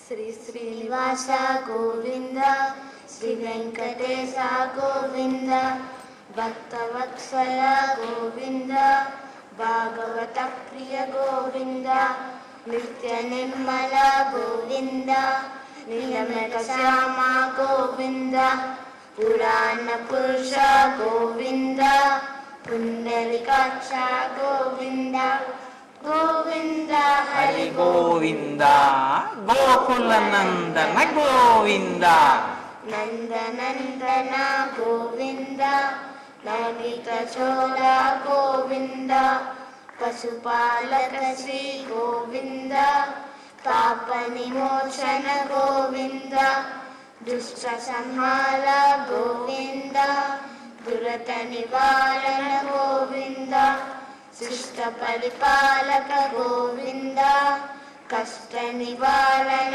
గోవింద గోవింద హరి గోవింద గోకుల నందన గోవింద వజ్రమకుటధర గోవింద వరాహమూర్తి గోవింద గోపీజనుల గోవింద గోవర్ధనోద్ధార గోవింద దశరథ నందన గోవింద దశముఖమర్దన గోవింద పక్షివాహన గోవింద పాండవ ప్రియ గోవింద గోవింద హరి గోవింద గోకుల నందన గోవింద మత్స్యకూర్మ గోవింద మధుసూదన హరి గోవింద వరాహ నరసింహ గోవింద వానర గురుగ్రామ గోవింద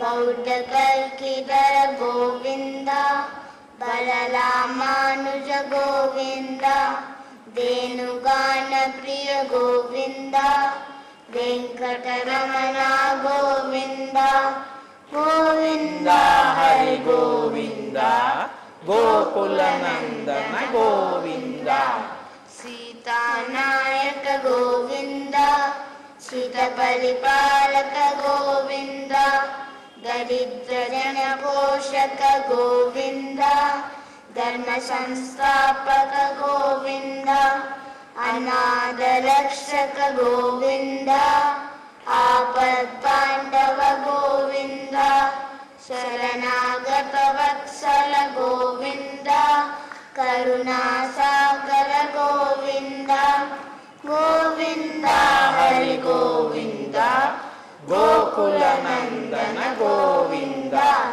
కమలదలాక్ష గోవింద కామిత ఫలదాత గోవింద పాప వినాశక గోవింద పాయిములాలే గోవింద శ్రీముద్రాంకిత గోవింద శ్రీవత్సాంకిత గోవింద దళనీ నాయక గోవింద దినకర తేజ గోవింద గోవింద హరి గోవింద గోకుల నందన గోవింద పద్మావతి ప్రియ గోవింద ప్రసన్నమూర్తి గోవింద అభయాస్త ప్రదర్శన గోవింద మధ్యావతార గోవింద శంఖచక్రధర గోవింద సాంగ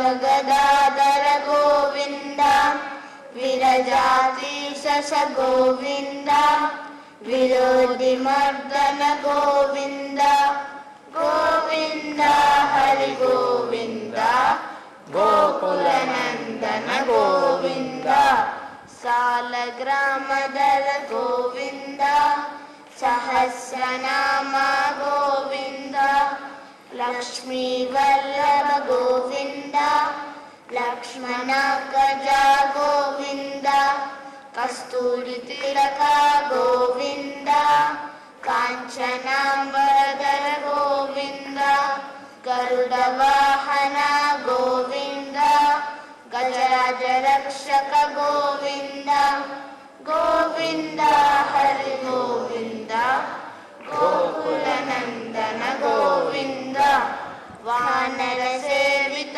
గోవింద బాలది బంధన గోవింద ఏడుకొండవాడ గోవింద सहस्ररूप गोविन्द श्रीरामकृष्ण गोविन्द रघुकुलनन्दन गोविन्द प्रत्यक्ष देव गोविन्द परमदयाकर गोविन्द गोविन्द हरि गोविन्द गोकुलनन्दन गोविन्द वज्रकवचधर गोविन्द वैजयन्तिमाला गोविन्द वडिकासुरवाड गोविन्द वसुदेवतनय गोविन्द बिल्वपट्टाक्षित गोविन्द भिक्षुक संस्तुत गोविन्द श्रीपुंडूप गोविन्द नित्य कल्याण गोविन्द नीरजनाभा गोविन्द हाथी राम प्रिय गोविन्द हरि सर्वोत्तम गोविन्द जनार्दन मूर्ति गोविन्द जगत् साक्षी रूप गोविन्द अभिषेक प्रिय गोविन्द आपन्निवारण गोविन्द गोविन्द हरि गोविन्द गोकुलनन्दन गोविन्द रत्नकिरीट गोविन्द रामानुजनुत गोविन्द स्वयं प्रकाश गोविन्द इललोकेश गोविन्द आनन्दरूप गोविन्द आद्यन्तरहित गोविन्द गोविन्द हरि गोविन्द गोकुलनन्दन गोविन्द इह परदायक गोविन्द इभराज रक्षक गोविन्द परमदयालो गोविन्द रत्ननाभ हरि गोविन्द तिरुमलवास गोविन्द तुलसी वनमाला गोविन्द शेषाद्रिनिलय गोविन्द शेषसायिनी गोविन्द गोविन्द శుభం భూయాత్. బాగుంది. ఏది బాలాస్వరూపం, దానికి ఒక 2 పళ్ళు ఇవ్వండి. ఏది मुक्ता विद्रुम हेमनील धवलच्छायैर्मुखैस्त्रीक्षणैः युक्तामिन्दु निबद्ध रत्नमकुटां तत्तार्धवर्णात्मिकं गायत्रीं वरदाभयाङ्कुशकसा शुभ्रं कपालं गदां शङ्खं चक्रमदारविन्दयुगलं हस्तैर्वहन्ती भजे. ఓ వెరీ గుడ్, వెరీ గుడ్, బాగుంది.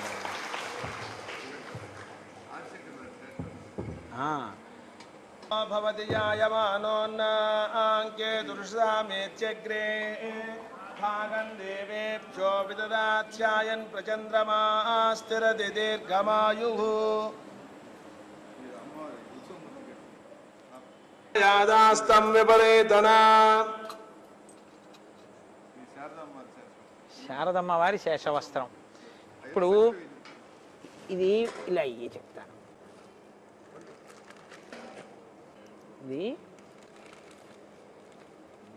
ఇది ముడేసేయండి, ఇలాగా ఇది ఇలా ముడేసేయండి.